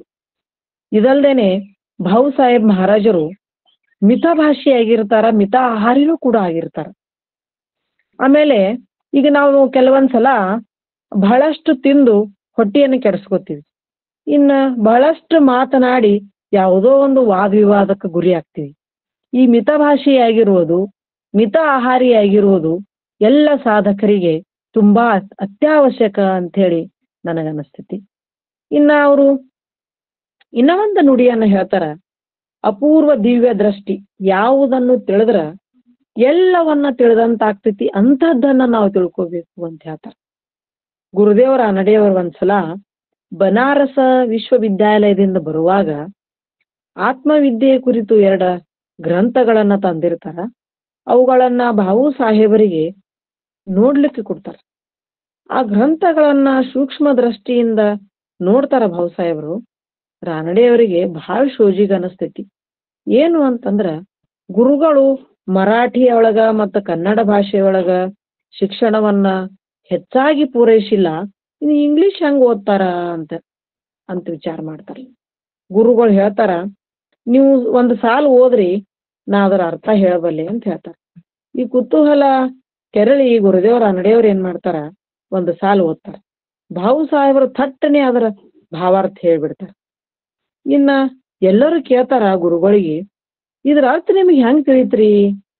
ಭಾವು ಸಾಹೇಬರು ಹೇಳ್ತಾರ, ಭಾಷೆಯು ಕೂಡ ಭಗವಂತನ ವರ ಅಂದ ಮೇಲೆ ಅವನನ್ನ ಸಾಕ್ಷಾತ್ಕರಿಸಿಕೊಂಡವರಿಗೆ 100 ಭಾಷೆಗಳನ್ನ ಸಹಜವಾಗಿ ಎರಿಲಿಕ್ಕೆ ಬರ್ತದ ಅಂತ ಹೇಳ್ತಾರ. ಇದರಲ್ಲಿ ಏನಂತಹ ವಿಶೇಷದ, ಅಂತಹ ದಿವ್ಯ ಗುವ್ಯ ವಿದ್ಯೆ ಈ ಪರಮಾರ್ಥ ಆಗ್ಯದ ಅಂತ ಹೇಳ್ತಾರ. ಇನ್ನು ನೀವು ಇದಲ್ದೇನೆ ಒಂದು ಗೋಡೆ ಆಚೆಗೆ ಕಾಗದ ಮೇಲೆ ಬರೆದು ಹಿಡೀರಿ, ಅದರಲ್ಲಿ ಏನ್ ಬರ್ದಿರಿ ಅನ್ನೋದನ್ನ ಹೇಳಬಲ್ಲೆ, ಓದಬಲ್ಲೆ ಅಂತ ಹೇಳ್ತಾರ. ಇದಲ್ದೇನೆ ಇನ್ನೊಬ್ಬರ ಮನುಷ್ಯನಲ್ಲಿ ಏನ ಚಿಂತನೆ ನಡೆದದ ಅನ್ನೋದನ್ನ ನಾನು ಹೇಗೆ ಹೇಳಬಲ್ಲೆ ಅಂತ ಹೇಳ್ತಾರ.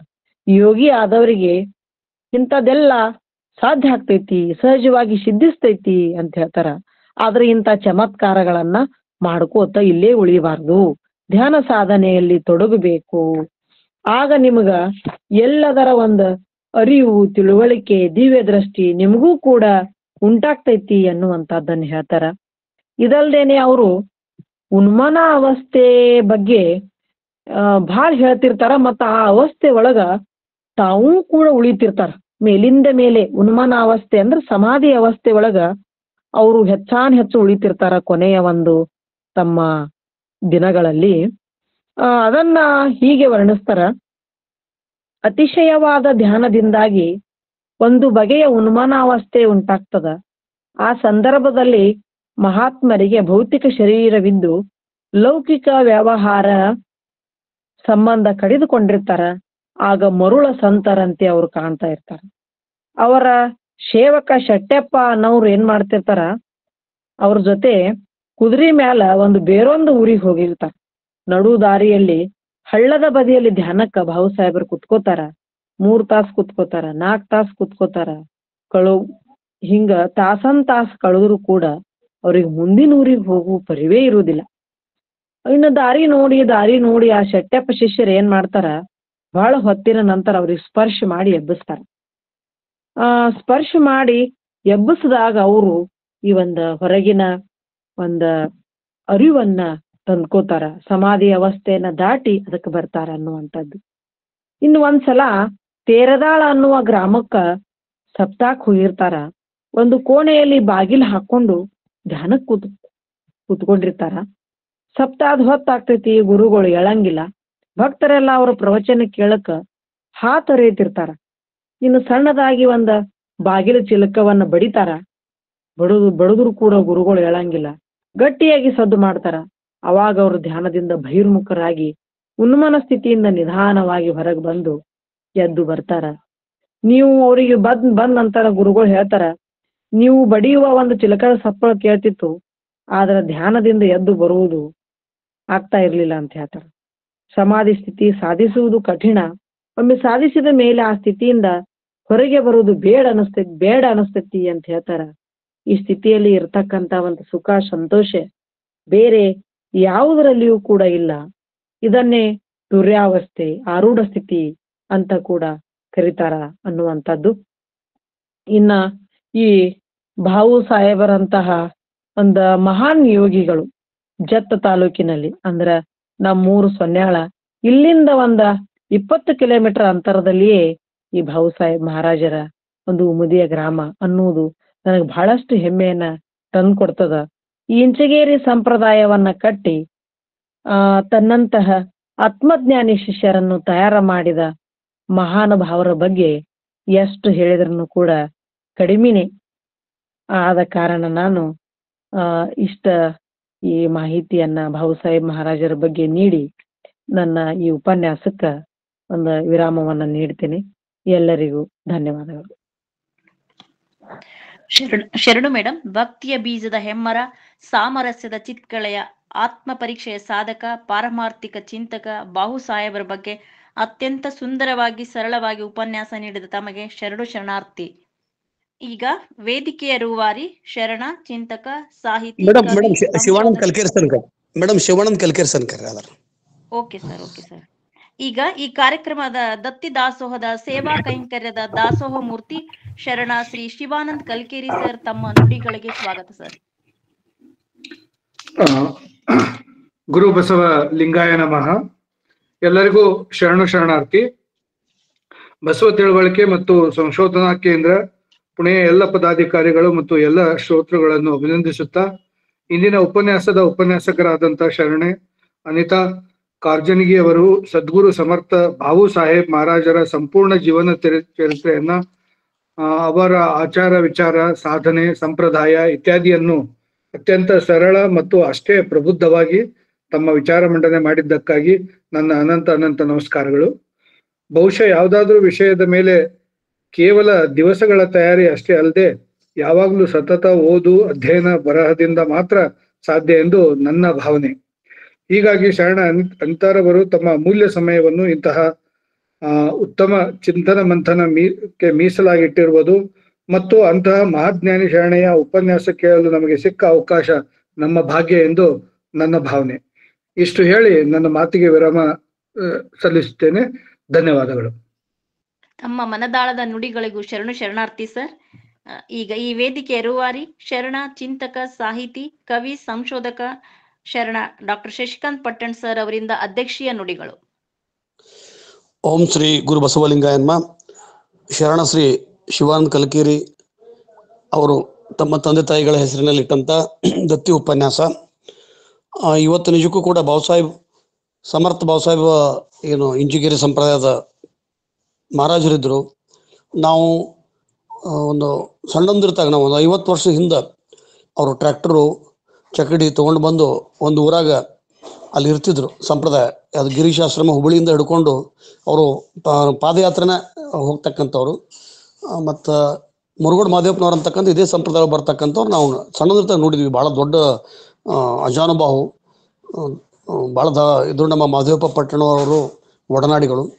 ಆದ್ರೆ ಈ ಭಾವು ಸಾಹೇಬ್ ಮಹಾರಾಜರ ಶಿಷ್ಯರ ಒಂದು ನೋಡಿದಾಗ ನನಗೆ ಆಶ್ಚರ್ಯ ಆಯ್ತು. ಯಾಕಂದ್ರೆ ಗುರುದೇವ್ರ ಅಂಗಡಿಯವರು ಅವ್ರ ಶಿಷ್ಯರದ ಅಂತಂದಾಗ ನನಗೆ ಕೇಳಿದ್ದೆ. ಬಟ್ ಅವರ ಇಷ್ಟೊಂದು ವಿವರವಾಗಿ ನೋಡಿ, ಅದ್ರಾಗ ಬ್ರಾಹ್ಮಣರು ಅದಾರ, ಅದ್ರೊಳಗೆ ಮರಾಠ ಅದಾರ, ರಜಪೂತ್ರ ಅದಾರ, ಮುಸಲ್ಮಾನರು ಅದಾರ. ಬಹುಶಃ ನಮ್ಮ ಮಾದೇವ್ ಹೊರಟ್ಟಿ ಸಾಹೇಬರು ಕೂಡ ಆ ಒಂದು ಸಂಪ್ರದಾಯದ ಅತ್ಯಂತ ಸಂಪರ್ಕದೊಳಗಿದ್ದವರು. ಹೊರಟ್ಟಿ ಸಾಹೇಬರು ಅವ್ರು ಹೇಳ್ತಿದ್ರು, ಅಲ್ಲಿ ಸುಮಾರು 10,000 ಮದುವೆಯನ್ನು ಬಾಬಾ ಸಾಹೇಬ್ ಮಹಾರಾಜ್ ಅಂತರ್ಜಾತಿ ವಿವಾಹವನ್ನ, ರಜಪೂತರು, ಮುಸಲ್ಮಾನರು, ಹಿಂದೂ, ಅಲ್ಲಿ ಜಾತಿ ಅನ್ನೋದೇ ಇಲ್ಲ. ಈ ರೀತಿಯಾದಂಥ ಒಂದು ಬಸವಣ್ಣನವರ ಆಶಯದಂತೆ ಬಾಬಾ ಸಾಹೇಬ್ ಮಹಾರಾಜರು ಒಂದು ಸಂಪ್ರದಾಯವನ್ನು ಹಾಕಿದ್ರು. ಗಿರಿಮ ಹಾಕಿದ್ರು, ಗುರುಲಿಂಗ ಜಂಗಮವ್ರು ಹಾಕೊಂಡ್ರು. ಇವರೆಲ್ಲರೂ ನೋಡ್ಕೊಂಡಾಗ ಬಹುಶಃ ಇದೊಂದು ಜನತಾ ಅದಾಲತ್ ಅಂತ ಇತ್ತು. ಮೊದಲು ಏನಾದರೂ ಕೋರ್ಟ್ ಕಚೇರಿಗೆ ಹೋಗಿರಲಿಲ್ಲ. ಇಂಡಿ, ಉತ್ತರ ಕರ್ನಾಟಕ ಏನಾರ ಆತಂದ್ರೆ ಇಂಚಿಗಿರಿ ಸಂಪ್ರದಾಯವ್ರಿಗೆ ಹೇಳ್ತಿದ್ರು. ಅವ್ರು ಬಂದು ಜಗಳಗಳನ್ನು ಬಗೆಹರಿಸಿದ್ರು. ಇದ್ದವ್ರಿಗೆ ಕಡೆಯಿಂದ ಇಸ್ಕೊಂಡು ಇಲ್ಲದವ್ರಿಗೆ ಹಂಚ್ತಕ್ಕಂಥದ್ದು, ಅದೇ ಊರಾಗ ಪ್ರಸಾದ ಮಾಡಿ ಮತ್ತೆ ಮುಂದೆ ಹೋಗ್ತಕ್ಕಂಥವ್ರು.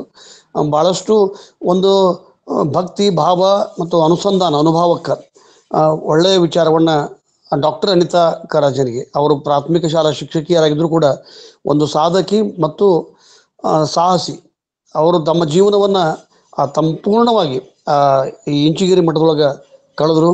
ಅವರು ಸಂಪೂರ್ಣವಾಗಿ ಅದಕ್ಕೆ ಇವತ್ತಿನವರೆಗೂ ಕೂಡ ಬಹುಶಃ ಅವರಷ್ಟು ತಿಳ್ಕೊಂಡವ್ರು ಯಾರೂ ಇಲ್ಲ. ಮತ್ತು ಅವರ PhD ವಿಷಯ ಕೂಡ ಅದೇ ಆಗಿತ್ತು. ಹೀಗಾಗಿ ಅವರಿಗೆ ನಾನು ಅಭಿನಂದನೆ ಸಲ್ಲಿಸ್ತೀನಿ. ಮತ್ತು ಎಲ್ಲರೂ ಕೂಡ ಇಂಥ ಹೊಸ ಹೊಸ ವಿಷಯಗಳನ್ನು ಕೇಳಿ ಈ ಶರಣ ಮಾಸದ ಅನುಭವ ಮಾಲೆಯೊಳಗೆ ಇವರು ಸ್ವಾತಂತ್ರ್ಯ ಹೋರಾಟಗಾರ, ಈ ಸಂಪ್ರದಾಯದವರು ಅಂದ್ರೆ ಸ್ವಾತಂತ್ರ್ಯ ಹೋರಾಟಗಾರ ಇದ್ದರು. ಏಕೀಕರಣಕ್ಕೆ ದುಡಿದಾರ ನಮ್ಮ ಮುರುಗೋಡು ಮಾದೇವಪ್ಪನವರು, ಇದೇ ಸಂಪ್ರದಾಯ ಬಂದಂಥವ್ರು. ಇದು ನಾವು ನೋಡ್ಬೇಕಾದ್ರೆ Varanasi Banaras Hindu university vice chancellor ಆಗಿದ್ದರು ಗುರುದೇವ್ ರಾನಡೆ ಅವರು. ಇವರೆಲ್ಲರೂ ಇವ್ರ ಶಿಷ್ಯರು ಅಂತಂದ್ರೆ ನನಗೆ ರಾನಡೆ ಅವರು ಗಾಂಧಿ ಗುರುಗಳಾಗಿದ್ದರು. ಅವರು ಅಂಥವರು ಗುರುದೇವ್ ರಾನಡೆ ಅವರು ಅಷ್ಟು ದೊಡ್ಡ ವ್ಯಕ್ತಿತ್ವ ಹೊಂದಕೊಂಡು to the pathway of God ಅಂತಕ್ಕಂಥ ಒಂದು ಪುಸ್ತಕದೊಳಗೆ ಅವರು ಹೇಳ್ತಾರೆ, ಅಲ್ಲಮ್ಮ ಬಸವಣ್ಣ, ಚೆನ್ನ ಬಸವಣ್ಣ ಇವ್ರನ್ನ ಫೈಡೋ, ಪ್ಲೋಟೋ ಮತ್ತು ಅರಿಸ್ಟಾಟಲ್ರನ್ನ ಅವರೊಳಗೆ ಕಾಣ್ತೀನಿ ಅಂತಕ್ಕಂಥದ್ದು. ಆ ವ್ಯಕ್ತಿತ್ವದವರು ಶರಣರು 12ನೇ ಶತಮಾನದಾಗಿದ್ದರು ಅಂತಕ್ಕಂಥದ್ದನ್ನು ಆ ಜಮಖಂಡಿ ಒಳಗೆ ಹುಟ್ಟಿದಂಥವ್ರು ನಮಗೆ ಭಾಳ ಮಂದಿ ಗೊತ್ತಿಲ್ಲ. ನಿಂಬಾಳದೊಳಗೆ ಅಲ್ಲಿ ಐಕ್ಯ ಆದರು. ಕೊನೆಗೆ ಅವರು ಬಂದು ಹುಲ್ಯಾಳ ಆಶ್ರಮಕ್ಕೆ ಜೊತೆಗೆ ಸಂಪರ್ಕ ಇಟ್ಕೊಂಡವರು. ವಿನೋಬಾ ಭಾವೆಯವರಿಗೂ ಕೂಡ ಭೂದಾನದ ಚಳುವಳಿಯನ್ನು, ಆ ಭೂದಾನದ ಚಳುವಳಿಯ ವಿನೋಬಾ ಭಾವೆಯವರಿಗೆ JP ಅವತ್ತು ವಿನೋಬಾ ಭಾವೆಯವರಿಗೆ ಬಂದದ್ದೇ ಗಿರೀಶ್ ಆಶ್ರಮ ಅಥವಾ ಈ ಇಂಚಿಗಿರಿ ಸಂಪ್ರದಾಯ ಅಂತಂದ್ರೆ ತಪ್ಪಾಗಲಿಕ್ಕಿಲ್ಲ. ನನಗೆ ಭಾಳಷ್ಟು ಖುಷಿ ಆಯಿತು. ಅನಿತಾ ಅವರು ಭಾಳ ಒಳ್ಳೆಯ ತಯಾರಿ ಮಾಡಿದರು, ಅದನ್ನ ಅಷ್ಟೇ ಒಳ್ಳೆಯ ನಿರೂಪಣೆ ಮಾಡಿದರು. ಹೀಗಾಗಿ ಅವರ ಇದನ್ನು ಒಂದು ಸುಂದರವಾದಂಥ ಲೇಖನ ಮಾಡಿ ಕಳಿಸ್ಕೊಟ್ರೆ, ಬಾಬುಸಾಹೇಬ್ ಅವರು ಮಾಡಿ ಟೈಪ್ ಮಾಡಿ ಕಳಿಸ್ಕೊಟ್ರೆ ನಮ್ಮ ಮುಂಬರುವ ಪುಸ್ತಕಗಳು ತೊಗೊತೀವಿ. ಅವ್ರಿಗೆ ಧನ್ಯವಾದಗಳು. ಮಾಧವ ಹೊರಟ್ಟಿ ಸಾಹೇಬರು ತಮ್ಮ ಅಭಿಪ್ರಾಯನ ಹೇಳಿ ಅಂತ ಅವ್ರಿಗೆ ಕೇಳ್ಕೊಂಡು. ಎಲ್ಲರಿಗೂ ಶರಣಾರ್ಥಿಗಳು. ಶಶಿಕಾಂತ್ ಪಟ್ಟಣ್ ಅವರು ಈ ಬಸವ ಕಲ್ಯಾಣ ಬಿಟ್ಟು ಇಂಚಿಗಿರಿ ಯಾಕೆ ಬಂದರು ಅಂತ ಒಂದು ನನಗೆ ಆಶ್ಚರ್ಯ ಅನ್ನಿಸ್ತದೆ. ತಾಯಿ ಭಾಳ ಚೆನ್ನಾಗಿ ಮಾತಾಡಿದರು. ಇಂಚಿಗೇರಿ ಇದು ಒಂದು ಧ್ಯಾನದ ಭೂಮಿ. ಅಲ್ಲಿ ಧ್ಯಾನವನ್ನು ಮೂಲವಾಗಿಟ್ಕೊಂಡು ದಾಸಭೋಗ ಅಭಂಗ ಪರಂಪರೆಯನ್ನು ಇಟ್ಕೊಂಡು ಒಂದು ಜಗತ್ತಿಗೆ ಧ್ಯಾನ ಕೊಡುವ ಕೆಲಸ ಮಾಡಿದರು. ಆ ಧ್ಯಾನ ಪರಂಪರೆ ಹೇಗಂದ್ರೆ ಅದು ಅಷ್ಟಾಂಗ ಯೋಗ ಧ್ಯಾನ ಅಲ್ಲ. ಅದು ಅವ್ರ ಧ್ಯಾನ ಅಂದರೆ ಸೋಹಂ ಮಂತ್ರವನ್ನು ಹಿಡ್ಕೊಂಡು ಧ್ಯಾನ ಮಾಡೋದು ಒಂದು, ಸತ್ಸ್ಥಲ ಮಾರ್ಗದಲ್ಲಿ ಧ್ಯಾನ ಮಾಡೋದು ಒಂದು ಅರ್ಧ ನಿಮಿಷ ಕಣ್ಣುಗಳಿಂದ, ಆಮೇಲೆ ಓಂ ನಮಃ ಶಿವಾಯ ಹೇಳಿ ಧ್ಯಾನ ಮಾಡೋದು ಒಂದು. ಸೊ ಇಲ್ಲಿ ಓಂ ನಮಃ ಶಿವಾಯ ಪರಂಪರೆ ನಮ್ಮ ಇಂಚಿಗೇರಿ ಮಠದ್ದು. ಇಂಚಿಗೇರಿ ಮಠದ ಈ ಧ್ಯಾನ ಬೋಧಿಯನ್ನು ಮುಂದೆ ಅದನ್ನು ಕ್ರಾಂತಿಕಾರಕ ಚಟುವಟಿಕೆ ಎಲ್ಲ ದೇಶದ ಸ್ವಾತಂತ್ರ್ಯ ಹೋರಾಟದಲ್ಲಿ, ಸಮಾಜವಾದ ಹೋರಾಟದಲ್ಲಿ, ಕಮ್ಯುನಿಸ್ಟ್ ರಂಗದಲ್ಲಿ ಮತ್ತು ಅಂತರ್ಜಾತಿ ವಿವಾಹದಲ್ಲಿ ಮುಂತಂದವರು ಮುರುಗೋಡು ಮಾದೇವರು. ಅವರ ಮುರುಗೋಡು ಮಾದೇವರ ಕಾಲಕ್ಕೆ ಇದು ಬಹಳ ಒಂದು ವಿಶಾಲವಾಗಿ ಬೆಳೀತು. ಯಾಕಂದರೆ ಅವರು ಬಾಬಾಸಾಹೇಬ್ ಮಾರಿದರು, ಅವರು ಧ್ಯಾನ ಪರಂಪರೆ ಶಾಂತ ಈ ಪರಂಪರೆ ಅವರು ಗುರುದೇವ ರಾನಡೆಯವರವರು. ಆದರೆ ಇವ್ರದ್ದು ಒಂದು ಕ್ರಾಂತಿಯ ಪರಂಪರೆ. ಎಲ್ಲಿ ಅನ್ಯಾಯ ಆಗ್ತದೋ ಅಲ್ಲಿ ಮಾದೇವರು ಬಂದ್ರೆ, ಅಲ್ಲಿ ಪಿಸ್ತೂಲ್ ಬಂತ, ಅಲ್ಲಿ ಬಡಿಗೆ ಬಂತ. ಸೊ ಇದು ಬಹಳ ಅವಶ್ಯಕತೆ. ಯಾಕಂದ್ರೆ ಇದು ಒಂದು ಈ ನಮ್ಮ ಈ ಕಂದಾಚಾರದ ಈ ಹಾಗೂ ಈ ಶೋಷಣೆ ವ್ಯವಸ್ಥೆಯಿಂದ ಇದ್ದಂಥ ಒಂದು ಜನಸಮುದಾಯವನ್ನು ಕ್ರಾಂತಿಯ ಒಂದು ಕಡೆ ತಗೊಂಡು ಹೋಗೋದು ಬಹಳ ಕಷ್ಟದ ಕೆಲಸ. ಅದನ್ನು ಮುರುಗೋಡು ಮಾದೇವರು ಭಾಳ ಮಾಡಿದರು. ಇದು ಇನ್ನೊಬ್ಬರು ಬಹಳ ದೊಡ್ಡ ಮಹಾರಾಜರಿದ್ದಾರೆ, ಸಿದ್ದರಾಮೇಶ್ವರ ಮಹಾರಾಜ ಅಂತ. ಅವರ ಸಮಾಧಿ ಬಾಂಬೆಯಲ್ಲಿ ಆಗಿದೆ. ಅವರು ಒಬ್ಬ ಬೀಡಿ ಅಂಗಡಿ ಮಾರುತಿ ಕಾಂಬಳೆ ಅಂತ ಅವ್ರಿಗೆ ಧ್ಯಾನ ಕೊಟ್ಟರು. ಅದು ನೋಡ್ರಿ, ಅದು ಕಾಯ್ಕೊಂಡ್ರಕ್ಕೆ ಟಂಗ್ ಮುರುಕ ಸವ ಅಂತ ಆ ಧ್ಯಾನ ಕೊಟ್ಟರು. ಧ್ಯಾನ ಕೊಟ್ಟಂದ್ರೆ ಅವ್ರು ಧ್ಯಾನ ಹತ್ಬಿಡ್ತು. ಆಮೇಲೆ ಆತ್ಮಜ್ಞಾನ ಸ್ಥಿತಿಗೆ ಹೋದ್ರು ಅವರು ಮಾರುತಿ ಕಾಂಬಳೆ ಅವರು, ಒಂದು ಬೀಡಿ ಅಂಗಡಿ ಇಟ್ಟವರು. ಅವರು ಆಮೇಲೆ ಅವ್ರಿಗೆ ಬೇರೆ ಬೇರೆ ದೇಶದಿಂದ ಜನ ಬರ್ಲಿಕ್ಕೆ ಹತ್ತಿದ್ರು. ಅವ್ರಿಗೆ ನಿಸರ್ಗದತ್ತ ಮಹಾರಾಜರಂತ ಕರೆದ್ರು. ಆಮೇಲೆ ಒಂದು ಪುಸ್ತಕ, ಅವ್ರು ಹೇಳಿದ ಒಂದು ಪುಸ್ತಕ ಬಂದದ ಅವ್ರ ಮೇಲೆ, ಐ ಆಮ್ ದಟ್ ಅಂತ. ಸೊ ಐ ಆಮ್ ದಟ್ ಅನ್ನೋ ಪುಸ್ತಕ ಇವತ್ತು ಜಗತ್ತಿನಲ್ಲಿ ಆತ್ಮಜ್ಞಾನದ ಬಗ್ಗೆ ವಿವರವಾಗಿ ಹೇಳಿದಂಥ ಒಂದೇ ಒಂದು ಪುಸ್ತಕ ಅಂದ್ರೆ ಐ ಆಮ್ ದಟ್. ಅದು ಅದು ಅದು ಅದು ಇಂಚಿಗೇರಿ ಕೊಡುಗೆ. ಅವರು ಮಾರುತಿ ಅವರಿಗೆ ಏನು ಇಂಚಿಗೇರಿ ಗೊತ್ತಿರಲಿಲ್ಲ. ಆಮೇಲೆ ಅವ್ರಿಗೆ ಜ್ಞಾನ ಯಾವಾಗ ಸಿದ್ದರಾಮಯ್ಯ ಮಹಾರಾಜ ಧ್ಯಾನ ಕೊಟ್ಟರು, ಆ ಧ್ಯಾನದ ಪ್ರಭಾವದಿಂದ ಅವರು ಇಂಚಿಗೇರಿ ಬಂದರು. ಅವಾಗ ಆ ಮೂಲ ಸ್ಥಳ ನೋಡಿದ್ರು. ಹೀಗಾಗಿ ಗುರುಲಿಂಗ ಮಹಾರಾಜರ ಆ ಧ್ಯಾನ ಪರಂಪರೆ ಏನಿದೆಯಲ್ಲ, ಅದು ಮುಂದೆ ಹಾಗೆ ಬೆಳೀತಾ ಜಗತ್ತಿನ ತುಂಬ ಬೆಳೆದದ. ಆದರೆ ಅದು ಸಮಾಜಕ್ಕೆ ಒಳ್ಳೆ ಮಾಡುವಂಥ ಕೆಲಸವನ್ನು ಭಾಳ ಮಾಡಿದೆ. ಹಾಗೂ ಧ್ಯಾನ ಪರಂಪರೆಯನ್ನು ಮುಂದೆ ತೊಗೊಂಡು ಹೋಗ್ಯದ. ಹೀಗಾಗಿ ಧ್ಯಾನ ಮತ್ತು ಈ ಪರಂಪರೆ ಇದನ್ನು ಬಸವ ಪರಂಪರೆ ತರಬೇಕಂತ ನಾ ಬಹಳ ಪ್ರಯತ್ನ ಮಾಡಿದೆ. ನಮ್ಮ ಗುರುಪುತ್ರ ಮಹಾರಾಜರು ಇದ್ದಾಗ ನಾನು ಹೇಳಿದೆ, ನಮ್ಮ ಬೆಂಗಳೂರಿಂದ ನಮ್ಮ ಪಾದಯಾತ್ರೆಯನ್ನು ಪ್ರಾರಂಭ ಮಾಡ್ತೇವೆ ರೀ 1990ರಲ್ಲಿ. ಬೂಟಾ ಸಿಂಗ್ ಅವರು ನಮ್ಮ ಪಾದಯಾತ್ರೆಯಲ್ಲಿ ಇರ್ತಾರೆ, ಜತ್ತಿ ಅವರು ಪ್ರಾರಂಭ ಮಾಡ್ತಾರೆ. ಆಮೇಲೆ ನಮ್ಮ ಸಲ್ಮಾನ್ ಖುರ್ಷಿದ್ ಅವತ್ತು ನಮ್ಮ ಇವರು ನಮ್ಮ ಗೌರವರ್ ಇದ್ರು, ನಮ್ಮ ಅವತ್ತೇ ಬಂದಿದ್ರು. ಅವತ್ತು ಬಂದು ನಮ್ಮ ಉದ್ಘಾಟನೆ ಮಾಡಿದ್ರು. ಆವಾಗ ಗುರುಪುತ್ರ ಮಹಾರಾಜರು ಒಂದು ಪಲ್ಲಕ್ಕಿ ತಗೊಂಡು ನಮ್ಮ ಇಡೀ ಪಾದಯಾತ್ರೆಯಲ್ಲಿ ಬಂದಾಗ ಬರೀ ವಚನಗಳನ್ನ ಹೇಳಕ್ ಹಚ್ಬಿಟ್ರು. ಅವಾಗ ಇಡೀ ಇಂಚಗೇರಿ ಸಂಪ್ರದಾಯ ಈ ಅದು ಹೇಗಂದ್ರೆ ಬಸವಬೋಧೆಯನ್ನು ಹೇಳಕ್ ಪ್ರಾರಂಭ ಮಾಡಿತು. ಅವರು ಅಲ್ಲಿಂದ ಹಾಗೆ ನಾವು ಬಸವ ಕಲ್ಯಾಣ, ಹಾಗೆ ಸೊಲ್ಲಾಪುರ ಎಲ್ಲ ಕಡೆ ಹೋದಲು ಸಹಿತ ಅದು ಒಂದು ಬಸವಣ್ಣವರ ವಚನಗಳನ್ನ ಹೇಳುವಂಥದ್ದು ಒಂದು ಆಯ್ತು. ಅದರಲ್ಲಿ ಒಂದು ಇದು ಅನುಭವ ಮಂಟಪವು ಅಂತ ಒಂದು ಬಹಳ ದೊಡ್ಡ ಅದು ಒಂದು ಪದ್ಯ.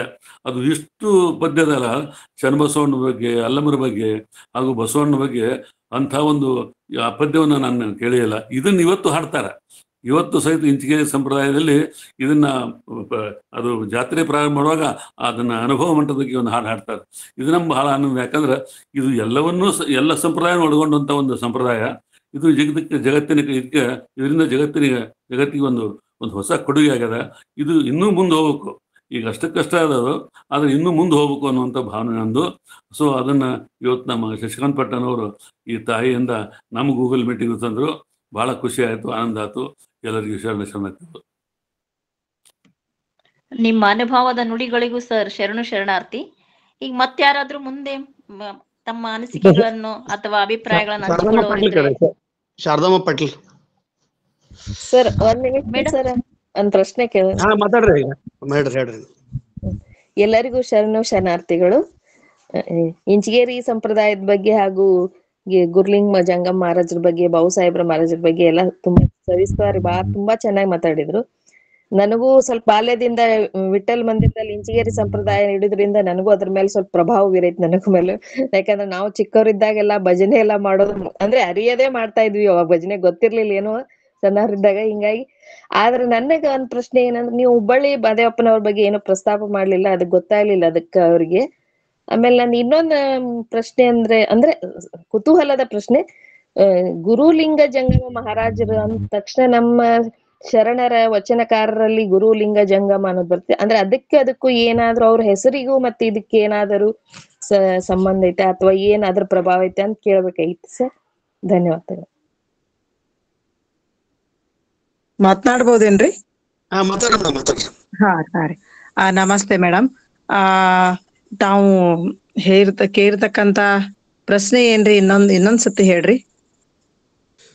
ಆ ಗುರುಲಿಂಗ ಜಂಗಮ ಆಯ್ತಲ್ಲ, ವಚನ ಸಾಹಿತ್ಯದ ಶರಣರ ಗುರುಲಿಂಗ ಜಂಗಮ, ಅವ್ರ ಪ್ರಭಾವ, ಅವ ತತ್ವ ಆ ಗುರುಗಳ ಮೇಲಾಗಿತ್ತು ಹಂಗ ಅಂತ ಕೇಳ್ತಾರ. ಇಲ್ರಿ, ಇವರು ಸ್ವಯಂಭೂ ಪುರುಷರಾಗಿ ಬೆಳೆದಿರ್ತಕ್ಕಂಥವ್ರು. ಆ ಗುರುಲಿಂಗ ಜಂಗಮ ಬೇರೆ ರೀ. ಇವ್ರ ಹೆಸರೇ ಗುರುಲಿಂಗ ಜಂಗಮ ಇತ್ತು. ಮೊದಲ ನಾರಾಯಣ ಅಂತ ಕರಿತಿದ್ರು, ಮುಂದೆ ಅವರು ಗುರುಲಿಂಗ ಜಂಗಮರಾಗಿ ಪರಿವರ್ತನೆ ಆಗ್ತಾರ. ಆದ್ರೆ ಇವರು ಬೇರೆ ಪುರುಷರು. ಇವರು ಕಣೇರಿ ಕಾಡಸಿದ್ದನ ಮಠಕ್ಕೆ ಹೋಗಿ, ಆ ನಂತರ ಪಂಢರಪುರಕ್ಕೆ ಹೋಗಿ ತಮ್ಮ ಜ್ಞಾನವನ್ನು ವೃದ್ಧಿಸ್ಕೊಂಡ್ರು. ಆ ನಂತರ ಕಣೇರಿ ಮಠದಿಂದ ಉಪದೇಶವನ್ನ ಪಡೆದ್ರು. ಅಲ್ಲಿಂದ ಪ್ರಪಂಚದಲ್ಲಿ ತೊಡಗಿ ಮತ್ತೆ ಒಂದು ಸಾಧನೆಯನ್ನ ಗೈದು ಸಿದ್ಧಿ ಪುರುಷರಾಯ್ದು ಕುರಿ ಕಾಯುತ್ತಾ ಒಂದು ತಮ್ಮ ಧ್ಯಾನ ಸಾಧನೆಯನ್ನ ಮಾಡಿ ಈ ಒಂದು ಆಧ್ಯಾತ್ಮಿಕ ಆತ್ಮಜ್ಞಾನಿ ಪುರುಷರಾದು ಅಂತಕ್ಕಂಥದ್ದು ಬರ್ತತಿ. ಇನ್ನೊಂದು ಮೇಡಮ್ ಅವ್ರು ಕೇಳಿದ್ರು, ಮಹಾದೇವರ ಬಗ್ಗೆ ಏನು ಉಲ್ಲೇಖ ಮಾಡ್ಲಿಲ್ಲ ಅಂತ.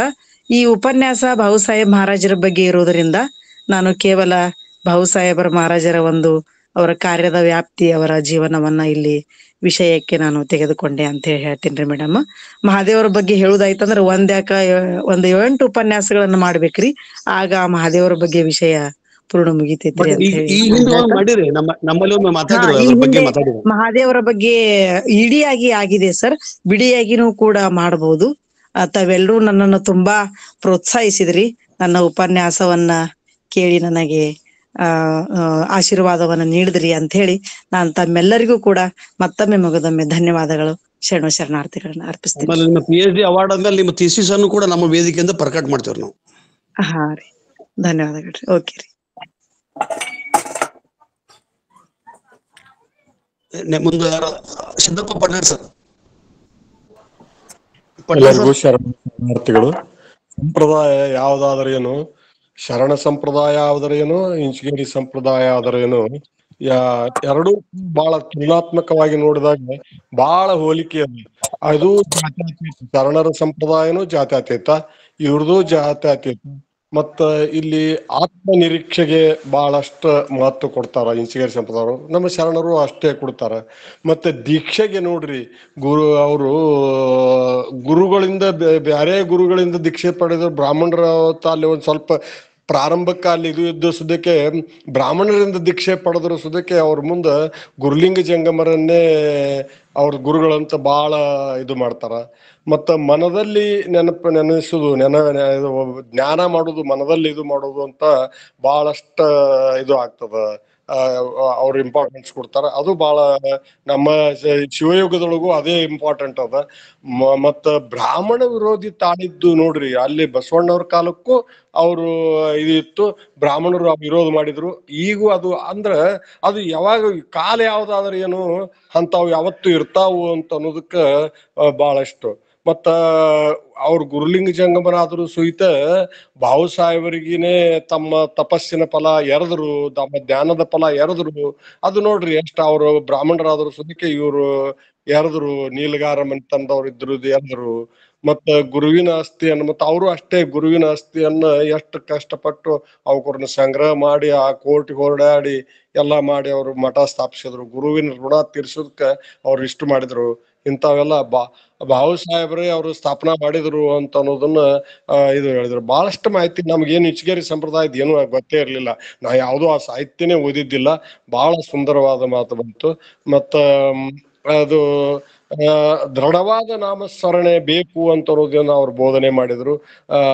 ಅದು ಅಂತ ಅದು ಏನ್ ಹೇಳ್ತಾರಲ್ಲ, ಭಗವಂತನ ಮೇಲೆ ಎಲ್ಲಾ ಭಾರ ಹಾಕ್ತಾರ, ನಾವು ಮಾಡೋದ್ ಭಕ್ತಿ ಮಾಡೋದು ಅಷ್ಟೇ ಕೆಲಸ, ನಡ್ಸ್ಕೊಂಡು ಹೋಗ್ತಾನ ಅಂತ ಬಾಬಾ ಸಾಹೇಬ್ರು ಹೇಳಿದ್ರು.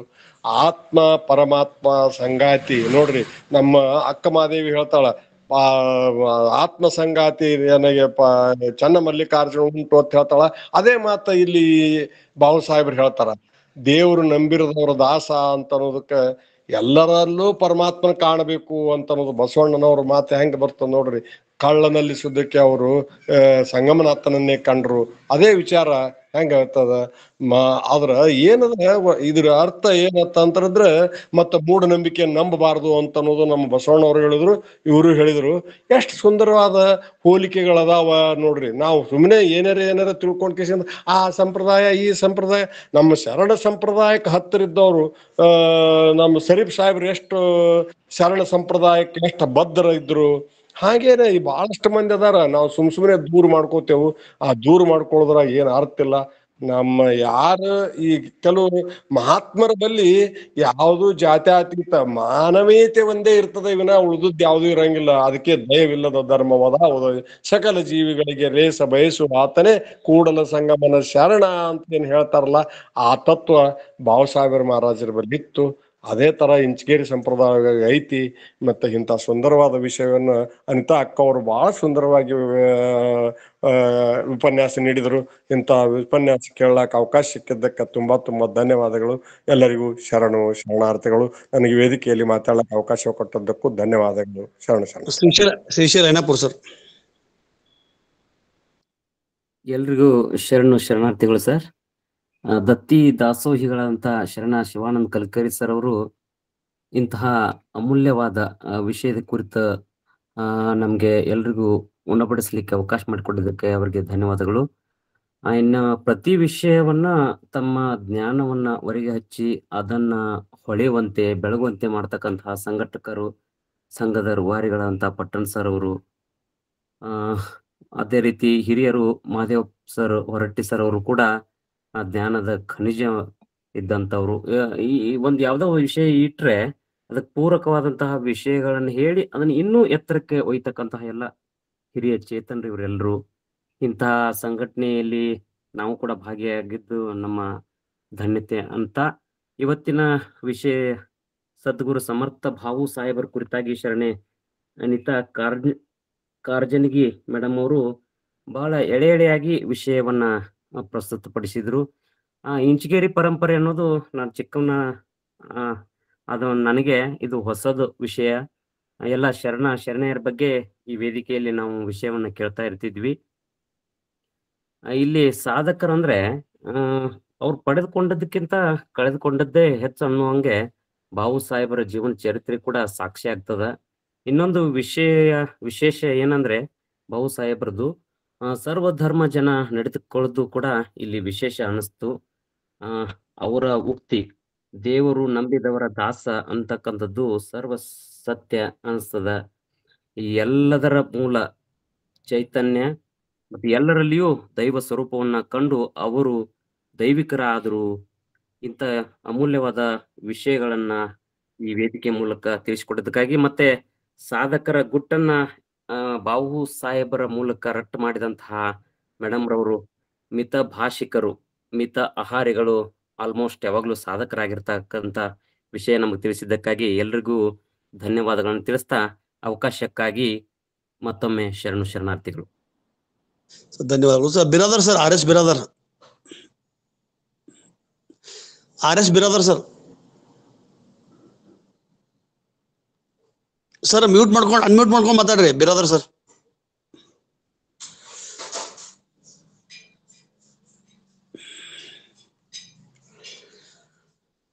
ಶಾರದಾ ಪಾಟೀಲ್ ಅವರು. ಎಲ್ಲರಿಗೂ ಶರಣಾರ್ಥಿಗಳು. ಸದ್ಗುರು ಸಮರ್ಥ ಬಾಬು ಸಾಹೇಬ್ರ ಬಗ್ಗೆ ಬಹಳಷ್ಟು ಅನಿತಾ ಕಾರ್ಜಾನ್ಗಿ ಅವರು ನಿರರ್ಗಳವಾಗಿ ಮಾತಾಡಿದ್ರು. ನಾವು ನಮ್ಮ ತಂದೆಯವರು ನಿವೃತ್ತರಾಗಿ ಒಂದು ಮುತ್ತಿಗೆಯಲ್ಲಿ ಅವರು ವಾಸ್ತವ್ಯ ಹೂಡಿದಾಗ ಅಲ್ಲೇ ಒಬ್ರು ನಿಕಟವರ್ತಿಗಳಿದ್ರು. ಅವರಿಗೆ ಮಕ್ಕಳಿರ್ಲಿಲ್ಲ. ಒಂದು 2 ಎಕರೆ ಜಾಗದಲ್ಲಿ ಒಂದು ಆಶ್ರಮವನ್ನ ಮಾಡಿದ್ರು. ಬಾಬು ಸಾಹೇಬರದ ಒಂದು ಆಶ್ರಮ ಮಾಡಿದ್ರು. ಅಲ್ಲೇ ಸಾಯಂಕಾಲ ಭಜನೆ ನಡೀತಿತ್ತು. ನಾವು ಹೋಗ್ತಿದ್ವಿ, ನಾನು ನನ್ನ ಮಕ್ಕಳು ಕರ್ಕೊಂಡು ಹೋಗ್ತಿದ್ದೆ. ಒಂದ್ಸಲ ನಾವು ಸಪ್ತಾಹಕ್ಕನು ಇಂಚಗೇರಿ ಸಪ್ತಾಹಕ್ಕನು ಹೋಗಿ ಬಂದ್ವಿ. ಆದ್ರೆ ನನಗ ಅಲ್ಲಿ ಸಂಪ್ರದಾಯದ ನೋಡಿ ಅಷ್ಟೊಂದು ಕಟ್ಟುನಿಟ್ಟಿನ ಒಂದು ಯಾವುದೇ ಒಂದು ಕಟ್ಟುನಿಟ್ಟಿನ ರೂಢಿ ಆಗ್ಲಿ ಶಿಸ್ತಾಗ್ಲಿ ಅಲ್ಲಿ ಇರ್ಲಿಲ್ಲ. ಯಾರ್ ಬೇಕಾದ್ರೂ ಬಂದ್ ಕೈಕಾಲ್ ಮುಖ ತಗೊಂಡು ಅಲ್ಲಿ ಭಜನೆ ಮಾಡ್ಲಿಕ್ಕೆ ಕೂಡಬಹುದಾಗಿತ್ತು.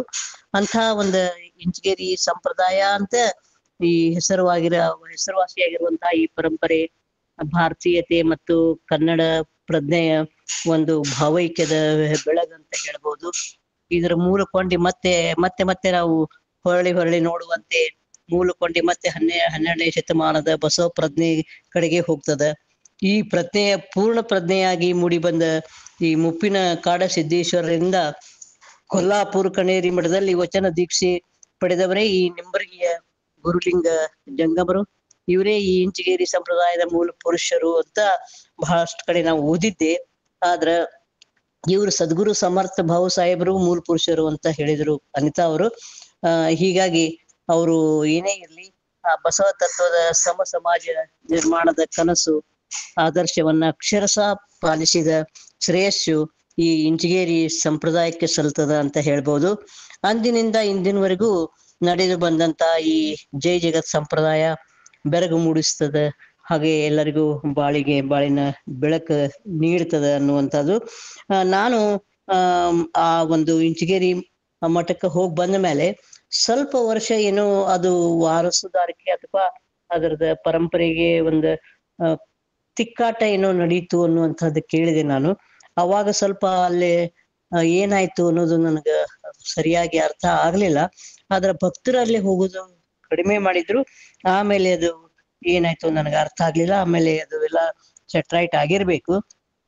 ಈಗ ಸತತ 15 ವರ್ಷಗಳ ಕಾಲ ಇವರು ಸೇವೆ ಮಾಡಿ ನಿಂಬರ್ಗಿಯ ಬೆಳಕು ಅಲ್ಲಿಂದ ಇಂಚಗೇರಿ ಬಂತು.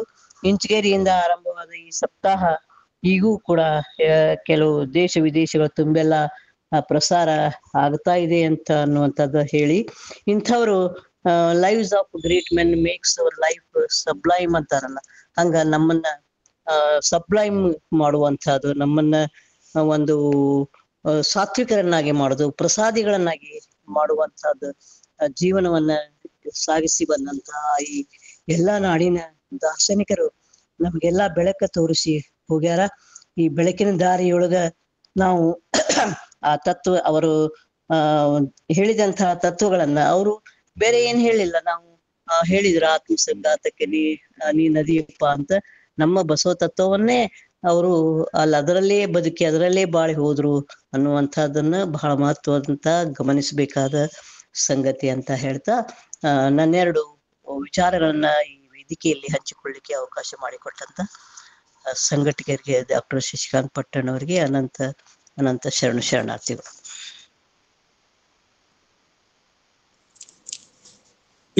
ಸಲಕಿ ಸರ್. ಶ್ರೀ ಗುರು ಬಸವಲಿಂಗಾಯ ನಮಃ. ಮೊದಲು ನಾವು ಹೆಮ್ಮೆ ಪಡಬೇಕಾದ ವಿಷಯ ಅಂತಂದ್ರೆ ಕಲ್ಕೇರಿ ಅಂತ ಅವರಂತ ಒಂದು ಒಳ್ಳೆಯ ಒಂದು ಉಪನ್ಯಾಸಕ್ಕೆ ಒಂದು ಕೊಟ್ಟು ಅದಕ್ಕ ಇವತ್ತು ಬಾವುರಾಯ ಮಹಾರಾಜರು ಈ ಮೊಟ್ಟ ಮೊದಲು ನಾವು ಹೆಮ್ಮೆ ಪಡಬೇಕು. ಇನ್ನೊಂದು ವಿಷಯ ಅಂದ್ರೆ ಜಾತಿಯ ಸಂಕೋಲಿಗಳು ನಮ್ಮ ಸಂಘಟನೆಗಳಲ್ಲಿ ಇಲ್ಲ. ನಿನ್ನೆ ಬಹುರೂಪಿ ಇವ್ರ ಬಗ್ಗೆ ಇವತ್ತು ಮಹಾದೇವ, ಗಿರಿಮಲ್ ಕುಲಕರ್ಣಿ, ರಾನಡೆ, ದೇವರ ನಿಂಬರಿಗೆ ಮಹಾರಾಜರು ಇಂಥವರ ವಿಷಯಗಳು ಕೂಡ ನಾವು ಅವರ ಸ್ಮರಣೆಯನ್ನು ಮಾಡಾಕತ್ತೀವಿ. ಮೊದಲು ಏನಾಯ್ತು, ಇಂಚಿಗೇರಿ ಸಂಪ್ರದಾಯ ಬಾಬಾ ಸಾಹೇಬ್ ಮಾಡಿದ್ದು ಭ್ರಷ್ಟರ ಸಂಹಾರ ಶಿಷ್ಟರ ರಕ್ಷಣೆ. ಅದು ಮುಂದೆ ಬರ್ತಾ ಬರ್ತಾ ಬರ್ತಾ ಹೋಗಿ ಎಲ್ಲಾ ಕಡೆ ಸಂಘಟನೆ ಬೆಳೆದು ಅಲ್ಲಿ ಗುರುದೇವ್ ರಾನಡೆಯವರು ಶಿಷ್ಯರಾತರ, ನಿಂಬರಿಗೆಯವರು ಮತ್ತೆ ಬೇರೆ ಬೇರೆ ಕಡೆಯವರು ಆತರ. ಈಗ ನಂತರದಲ್ಲಿ ಮಹಾದೇವ ಮುರುಗೋಡು ಅಥವಾ ಹುಬ್ಬಳ್ಳಿ ಬಿಜಾಪುರದಲ್ಲಿ ಅಜಾನ ಮಾವು ಶಶಿಕಾಂತ್ ಹೇಳ್ದಂಗೆ ಅಜಾನ ಮಾವು 1 ಕ್ವಿಂಟಲ್ ಮೇಲಿದ್ರು ಇಲ್ಲಿ ಬರ್ತಿದ್ರು. ನಾವು 70-80ನೇ ಇಸ್ವಿನಲ್ಲಿ ಅವರ ಸತ್ಸಂಗವನ್ನು ಕೇಳಿವಿ. ನಮ್ಮ ಎಸ್ ಎಸ್ ಹೈಸ್ಕೂಲ್ ಅಲ್ಲಿ ಇಲ್ಲಿ ಬರ್ತಿದ್ರು. ಮಹಾದೇವ್ ಹುಬ್ಬಳ್ಳಿ ಮಹಾದೇವ್ ಪತ್ತಿದ್ರು. ಬಹುಶಃ ಮುರುಗೋಡು ಮಹಾದೇವಪ್ಪ ಹುಬ್ಬಳ್ಳಿ ಮಹಾದೇವಪ್ಪ ಒಂದೇ ಇರ್ಬೋದು ಅಂತ ನಾನು ಶಶಿಕಾಂತ್ ಅವರಿಂದ ಕನ್ಫರ್ಮ್ ಮಾಡೋ ಪ್ರಯತ್ನ ಮಾಡ್ತೀನಿ. ಒಂದು, ಈ ಮಹಾದೇವ್ ಇವರು ಲಿಂಬಾಳ ಪಕ್ಕದ ಬಿಜಾಪುರ ತಾಲೂಕಿನ ಲಿಂಬಾಳದಲ್ಲಿ ಜಮಖಂಡಿಯ ಮಹಾದೇವ ರಾನಡಿಯವರು ದೊಡ್ಡ ಆಶ್ರಮ ಕಟ್ಟಿದ್ರು. ಈ ಕಡೆ ಈಗೇನ ಭಾಜಪಾ ಸರ್ಕಾರ ಇದೆಯಲ್ಲ, ಮೋಹನ್ ಭಾಗವತ್ ವರ್ಷಕ್ಕೆ 1 ಸಲ 2 ಸಲ ಬರ್ತಾರ. ಅವ್ರು ಜಡ್ ಸೆಕ್ಯೂರಿಟಿಯಿಂದ 10 ಜಡ್ ಸೆಕ್ಯೂರಿಟಿ ಗಾಡಿ ಪೊಲೀಸರು ಯಾರೋ ಬರ್ತಾರೆ, 2 ದಿವಸ ಇದ್ದು ಹೋಗ್ತಾರ. ಈ ನೆಲೆಯಲ್ಲಿ ಆ ರಾನಡೆಯವರ ಶಕ್ತಿ ಅಷ್ಟು ಇರ್ಬೋದು. ಮೋಹನ್ ಭಾಗವತ್ ಅವ್ರ ಶಿಷ್ಯರಿರ್ಬೇಕು, ಸನಾತನ ಅದೊಂದು ಮಗ್ಲು ಇರ್ಬೋದು. ಆದ್ರ ರಾನಡೆಯವ್ರ ಎಂತ ಶಕ್ತಿಯುತವ್ರು. ಈ ಒಂದು ಸಂಪ್ರದಾಯ ಬಾವು ಸಾಹೇಬರು, ಗಿರಿಮಲ್ ನಿಸ, ಆಮೇಲೆ ನಮ್ಮ ಕನ್ನೂರು ಮಹಾರಾಜರು ಇಂತ ದೊಡ್ಡ ಸಂಪ್ರದಾಯವನ್ನು ನಮ್ಮ ಬಿಜಾಪುರ ಜಿಲ್ಲೆ ಪಡೆದಿದೆ ಅನ್ನೋದಕ್ಕೆ ಸಹೋದರಿ ಶರಣೆ ಅನಿತಾ ಅವರು ಬಹಳ ಒಳ್ಳೆಯ ಉಪನ್ಯಾಸ ನೀಡಿದ್ರು. ಇತ್ತೀಚೆಗೆ ಇನ್ನೊಂದು ಖೇದ ಅಂದ್ರೆ ಅವ್ರ ಸಂಪ್ರದಾಯ ಏನಿತ್ತು, ಭ್ರಷ್ಟರನ್ನ ಯಾರೋ ಎಲ್ಲಿ ಊರ ಗುಂಡಾಗಳಿಗೆ ಬಂದಿದಾರ ಅವ್ರ ಕರ್ಕೊಂಡ್ಬಂದು ಹಳ್ಳಿ ಮಂದಿಗೆ, ದಲಿತರಿಗೆ, ದೀನರಿಗೆ ಏನೇನೋ ನೋವು ನುಡ್ತಿದ್ರು, ಅವ್ರಿಗೆ ಕಾಡ್ತಿದ್ರು, ಅವ್ರಿಗೆ ಶೋಷಣೆ ಮಾಡ್ತಾ ಅವ್ರು ಕರ್ಕೊಂಡ್ಬಂದು ಅಲ್ಲಿ ಇಂಚಿಗೇರಿ ಮಠಕ್ಕೆ ಬಂದು ಅವ್ರಿಗೆ ಬುದ್ಧಿ ಹೇಳಿ 2 ದಿವಸ 3 ದಿವಸ ಇಟ್ಕೊಂಡು ಅವ್ರಿಗೆ ಸುಧಾರಿಸಿ ಅವ್ರಿಗೆ ಒಂದು ಪಾಠ ಕಲಿಸಿ ಕಳಿಸ್ತಿದ್ರು. ಆ ಸಂಪ್ರದಾಯ ಈಚೆ ಕಡೆ ಅದು ಏನಾಗ್ಬಿಟ್ಟದ, ಇದು ಸ್ಪಷ್ಟವಾಗಿ ನಾವು ಮಾತಾಡುವಂತದ್ದು, ಇವು ಗುಂಡಾಗಳನ್ನ ಸಲುವಂತ ಮಠ ಇಂಚಿಗೇರಿ ಆಗಿತ್ತು ಅನ್ನುವಂತ ದೃಷ್ಟಿಯಿಂದ ಬಿಜಾಪುರ, ಬಾಗಲಕೋಟೆ ನಮ್ಮ ನೆಲೆಯಲ್ಲಿ ಇಂಡಿ ತಾಲೂಕು ಮನ್ನಡು ಬಂತು, ಭೀಮಾತೀರ ಬಂತು. ಅದರಲ್ಲಿ ಅದು ಸ್ವಲ್ಪ ಕೆಟ್ಟ ಹೆಸರು ಬಂದಿತ್ತು. ಆ ನೆಲೆಯಲ್ಲಿ ಇವತ್ತು ಅನಿತಾ ಅವರು ಮಾಡಿದ ಉಪನ್ಯಾಸ ಬಹಳ ಸಮಯೋಚಿತ ಐತಿ. ಇದು ಇಲ್ಲಿನೂ ವಚನ ಬರ್ತದ, ಜ್ಞಾನಿಗಳು, ಶರಣರು ವಚನ, ಬಹುಶಃ ಶರಣರು ವಚನ, ದಾಸೋಹ ಇವು ಬಿಟ್ಟು ಅಲ್ಲೇನೂ ಇಲ್ಲ. ಇವನ್ ಮುಸ್ಲಿಂ ನೋಡ್ರಿ, ಅಲ್ಲಿ ದಾಸೋಹದ ಬಳಿ ಜಕಾತ್ ಐತಿ. ಈ ರೀತಿಯಾಗಿ ಬಸವಣ್ಣ ಎಲ್ಲಾ ದಾರಿಗಳಿಗೂ ಒಂದು ನಿದರ್ಶನ ಆಗಿಬಿಟ್ಟದ ನಾವು ಕಾಣ್ತೀವಿ. ಈ ನೆಲೆಯಲ್ಲಿ ಅಂತೂ ಶರಣ ಮಾಸದಲ್ಲಿ ನಮ್ಮವರೇ ಬಿಜಾಪುರ ಜಿಲ್ಲೆಯ ಚಡ್ಚಣದ ಬಾವು ಸಾಹೇಬರು, ರಾನಡೆಯವರು, ಗಿರ್ಮಲ್ ನಿಸ ಇಂಥವ್ರೆಲ್ಲರನ್ನ ನಿಂಬುರ್ಗಿ ಅವ್ರ ಬಗ್ಗೆ ಯಾರಿಗೂ ಗುರುತೇ ಇರ್ಲಿಲ್ಲ. ಇವೆಲ್ಲಾ ಹೊಸ ವಿಚಾರಗಳು ಇವತ್ತು ಒದಗಿದ್ದು ನಮ್ಮ ಸಂಘಟನೆಗಿಂತ. ಮತ್ತೊಮ್ಮೆ ಈ ಸಂಘಟನೆಗಾರಿಗಿಂತ ಹೊಸ ವಿಷಯಗಳು ಬರೀ ಶರಣರಲ್ಲಿ ನಮ್ಮ ದೇವ ಮಾನವರು ಇರ್ಬೋದು, ಅಭಿಮಾನಿಗಳು, ರಾಜಕೀಯ ತಜ್ಞರು, ತಮ್ಮ ಸೇವೆಯನ್ನು ಮಾಡಿದವರು, ಅವರನ್ನು ಸ್ಮರಣೆ ಮಾಡುವಂತ ನೆಲೆಯಲ್ಲಿ ನಾವು ಮುಂದೋಗಿದ್ದೀವಿ. ಮತ್ತೊಮ್ಮೆ ಸಂಘಟನೆಗಾರಿಗೆ ಎಲ್ಲರಿಗೂ ಶರಣಾರ್ಥಿ. ಲಲಿತಾ ನೆಕ್ಸ್ಟ್ ನೋಡ್ರಿ. Okay sir. ಎಲ್ಲಾ ಹಿರಿಯ ಶರಣೆಯರು ಸಮರ್ಪಣಾ ಮನೋಭಾವನೆಯ ನುಡಿಗಳಿಗೆ ಶರಣಾರ್ಥಿ ಹೇಳ್ತಾ ಈಗ ಶರಣು ಸಮರ್ಪಣೆಯನ್ನು ಮಾಡಲಿದ್ದಾರೆ ಶರಣೆ ಅನ್ನಪೂರ್ಣ ಅಗಡಿ. ಎಲ್ಲರಿಗೂ ಇದ್ದೀರಾ ಮೇಡಮ್? ಶರಣಾರ್ಥಿ. ಹಾ ಇದೀನ್ರಿ. ಶರಣಾರ್ಥಿ. ಇಂದಿನ ವಚನ ಅಧ್ಯಯನ ಸಂಸ್ಥೆ ವೇದಿಕೆ, ಬಸವ ತಿಳುವಳಿಕೆ ಮತ್ತು ಸಂಶೋಧನಾ ಕೇಂದ್ರ ಪುಣೆ ಹಾಗೂ ಅಕ್ಕನ ಅರಿವಿನ ಸಂಘಟನೆಗಳಿಂದ ದತ್ತಿ ಉಪನ್ಯಾಸಕ್ಕೆ ಅನುವು ಮಾಡಿಕೊಟ್ಟ ಶರಣ ಶಿವಾನಂದೇಶ್ ಕಲ್ಕೇರಿ, ಆದಾಯ ತೆರಿಗೆ ಇಲಾಖೆ ಬೆಂಗಳೂರು, ಇವರಿಗೆ ಪ್ರಪ್ರಥಮವಾಗಿ ಅನಂತ ಶರಣಾರ್ಥಿಗಳನ್ನು ಅರ್ಪಿಸುತ್ತಿದ್ದೇನೆ. ಹಾಗೂ ಒಂದು ಅರಿವಿನ ಬೆಳಕಿನ ಸೂರ್ಯನ ಒಂದು ಶಶಿಕಿರಣದಂತೆ ನಮ್ಮ ಈ ಸಂಘಟನೆಯ ಪ್ರಮುಖ ರೂವಾರಿ ಡಾಕ್ಟರ್ ಶಶಿಕಾಂತ್, ಸಹೋದರ ಡಾಕ್ಟರ್ ಶಶಿಕಾಂತ್ ಪಟ್ಟಣ ಅವರಿಗೂ ನನ್ನ ನಮ್ಮ ಎಲ್ಲ ಸಂಘಟನೆಯ ಪರವಾಗಿ ಅನಂತ ಶರಣಾರ್ಥಿಗಳು. ಮತ್ತು ಇಂದಿನ ಶರಣ ಸದ್ಗುರು ಸಮರ್ಥ ಬಾವು ಸಾಹೇಬ್ ಮಹಾರಾಜರ ವಿಶೇಷ ಉಪನ್ಯಾಸಗೈದ ಶರಣೆ ಅನಿತಾ ಕಾರಜಣಗಿ, ಕನ್ನಡ ಶಿಕ್ಷಕಿ ಅಂಕಲಿಗೆ, ಇವರಿಗೆ ನಮ್ಮ ಈ ಸಂಘಟನೆಯ ಪರವಾಗಿ ಅನಂತ ಶರಣಾರ್ಥಿಗಳನ್ನು ಅರ್ಪಿಸುತ್ತಿದ್ದೇವೆ. ಇವರ ಉಪನ್ಯಾಸ ಕೇಳಿ ನನಗೆ ಬೆಳಗಾಮಲ್ಲಿ ಜಿರ್ಲಿ ವಕೀಲರು ಕರಿತಿರ್ತಾರ, ನಡೆ ಮಠಕ್ಕೆ ಬರ್ರಿ ಅಂತ. ನಾನು ಅಷ್ಟೊಂದು ಲಕ್ಷ್ಯ ಕೊಟ್ಟಿರ್ಲಿಲ್ಲ. ಈಗ ಈ ಉಪನ್ಯಾಸ ಕೇಳಿ ನನಗೆ ಅಲ್ಲಿ ಹೋಗಿ ಬರ್ಬೇಕು ಅನ್ಸಾಕತೈತಿ. ಮತ್ತೆ ಈಗ ನಮ್ಮ ಸತ್ಯ, ಸಮಾನತೆ, ಅಹಿಂಸೆ, ಕಾಯಕ, ದಾಸೋಹ ಇವು ಯಾರಲ್ಲಿ ಇರ್ತವೋ ಅವರೆಲ್ಲ ಶರಣರೇ. ಅಂತ ಒಬ್ಬ ಶರಣರನ್ನು ಹುಡುಕಿ ಇಲ್ಲಿ ಉಪನ್ಯಾಸ ಕೇಳುವ ಭಾಗ್ಯ ಎಲ್ಲರಿಗೂ ಕೊಟ್ಟಿರುವ ಇದಕ್ಕೆ ಕಾರಣೀಕರ್ತರಾದ ಸಹೋದರ ಶಶಿಕಾಂತ್ ಪಟ್ಟಣ್ ಆದಿಯಾಗಿ ಎಲ್ಲರಿಗೂ, ಎಲ್ಲ ಶರಣೆ ಬಂಧುಗಳಿಗೂ ನನ್ನ ಶರಣಾರ್ಥಿಗಳು. ಹಾಗೂ ಕಾರ್ಯಕ್ರಮ ನಿರ್ವಹಣೆ ಮಾಡಿದ ಶರಣೆ ಲಲಿತಾ ಅಂಗಡಿಯವರಿಗೂ ಶರಣಾರ್ಥಿಗಳು. ಸ್ವಾಗತ, ಪ್ರಾಸ್ತಾವಿಕ ಹಾಗೂ ಪರಿಚಯಗೈದ ಡಾಕ್ಟರ್ ಶೈಲಜಾ ಪವಾಡ್ ಶೆಟ್ಟರ್ ಅವರಿಗೂ ಶರಣಾರ್ಥಿಗಳು. ವಚನ ಪ್ರಾರ್ಥನೆಗೈದ ಪೂಜಾ ಹಿರೇಮಠ್ ಅವರಿಗೂ ಈ ಸಂಘಟನೆಯ ಪರವಾಗಿ ಎಲ್ಲ ಶರಣಾರ್ಥಿಗಳು. ವಚನ ಮಂಗಳ ಹಾಡಲಿರುವ ಶರಣೆ ಕಸ್ತೂರಿ ದಳವಾಯಿಯವರಿಗೂ ಶರಣಾರ್ಥಿಗಳು. ಪ್ರತ್ಯಕ್ಷ ಅಪ್ರತ್ಯಕ್ಷವಾಗಿ ಈ ಒಂದು ಸೇವೆಗೆ ಎಲ್ಲರೂ ಕೈಗೂಡಿದ ಎಲ್ಲ ಶರಣೆಯರಿಗೂ ಶರಣಾರ್ಥಿಗಳು. ಹಾಗೂ ತಾಂತ್ರಿಕ ತಾಂತ್ರಿಕ ಕಾರ್ಯಕ್ರಮ ನಿರ್ವಹಿಸಿದ ದಾನಮ್ಮ ಜಳಕಿ ಹಾಗೂ ಅವರ ಸಂಘಟಕರಿಗೂ ಶರಣಾರ್ಥಿಗಳು. ಇದು ಮುಖ್ಯ ಪಾತ್ರ ವಹಿಸುತ್ತಿರುವ ಸುಧಾ ಪಾಟೀಲ್ ಅವರಿಗೂ ಹಾಗೂ ಉಪನ್ಯಾಸವನ್ನು ಒಂದು ಶ್ರದ್ಧೆ ಭಕ್ತಿಯಿಂದ ಕೇಳಿದ ಎಲ್ಲ ಶರಣೆಯರಿಗೂ ಶರಣ ಬಂಧುಗಳಿಗೂ ನಮ್ಮ ಅನಂತ ಶರಣಾರ್ಥಿಗಳು.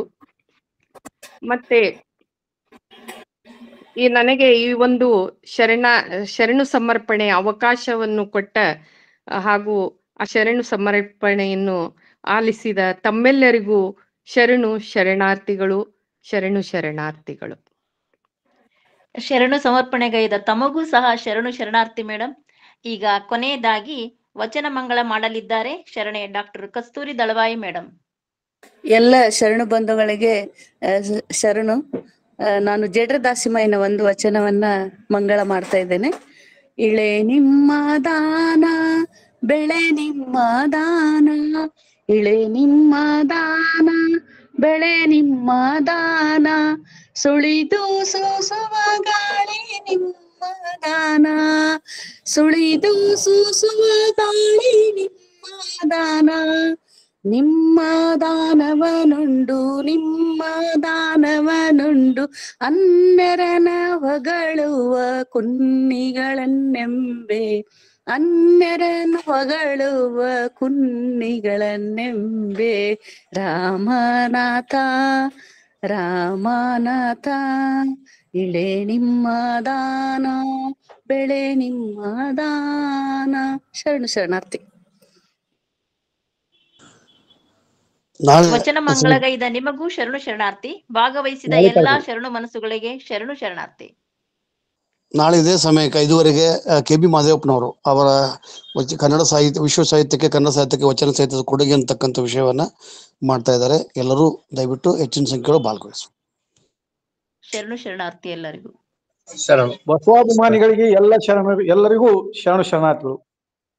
ಎಲ್ಲರಿಗೂ ಶರಣಾರ್ಥಿಗಳು.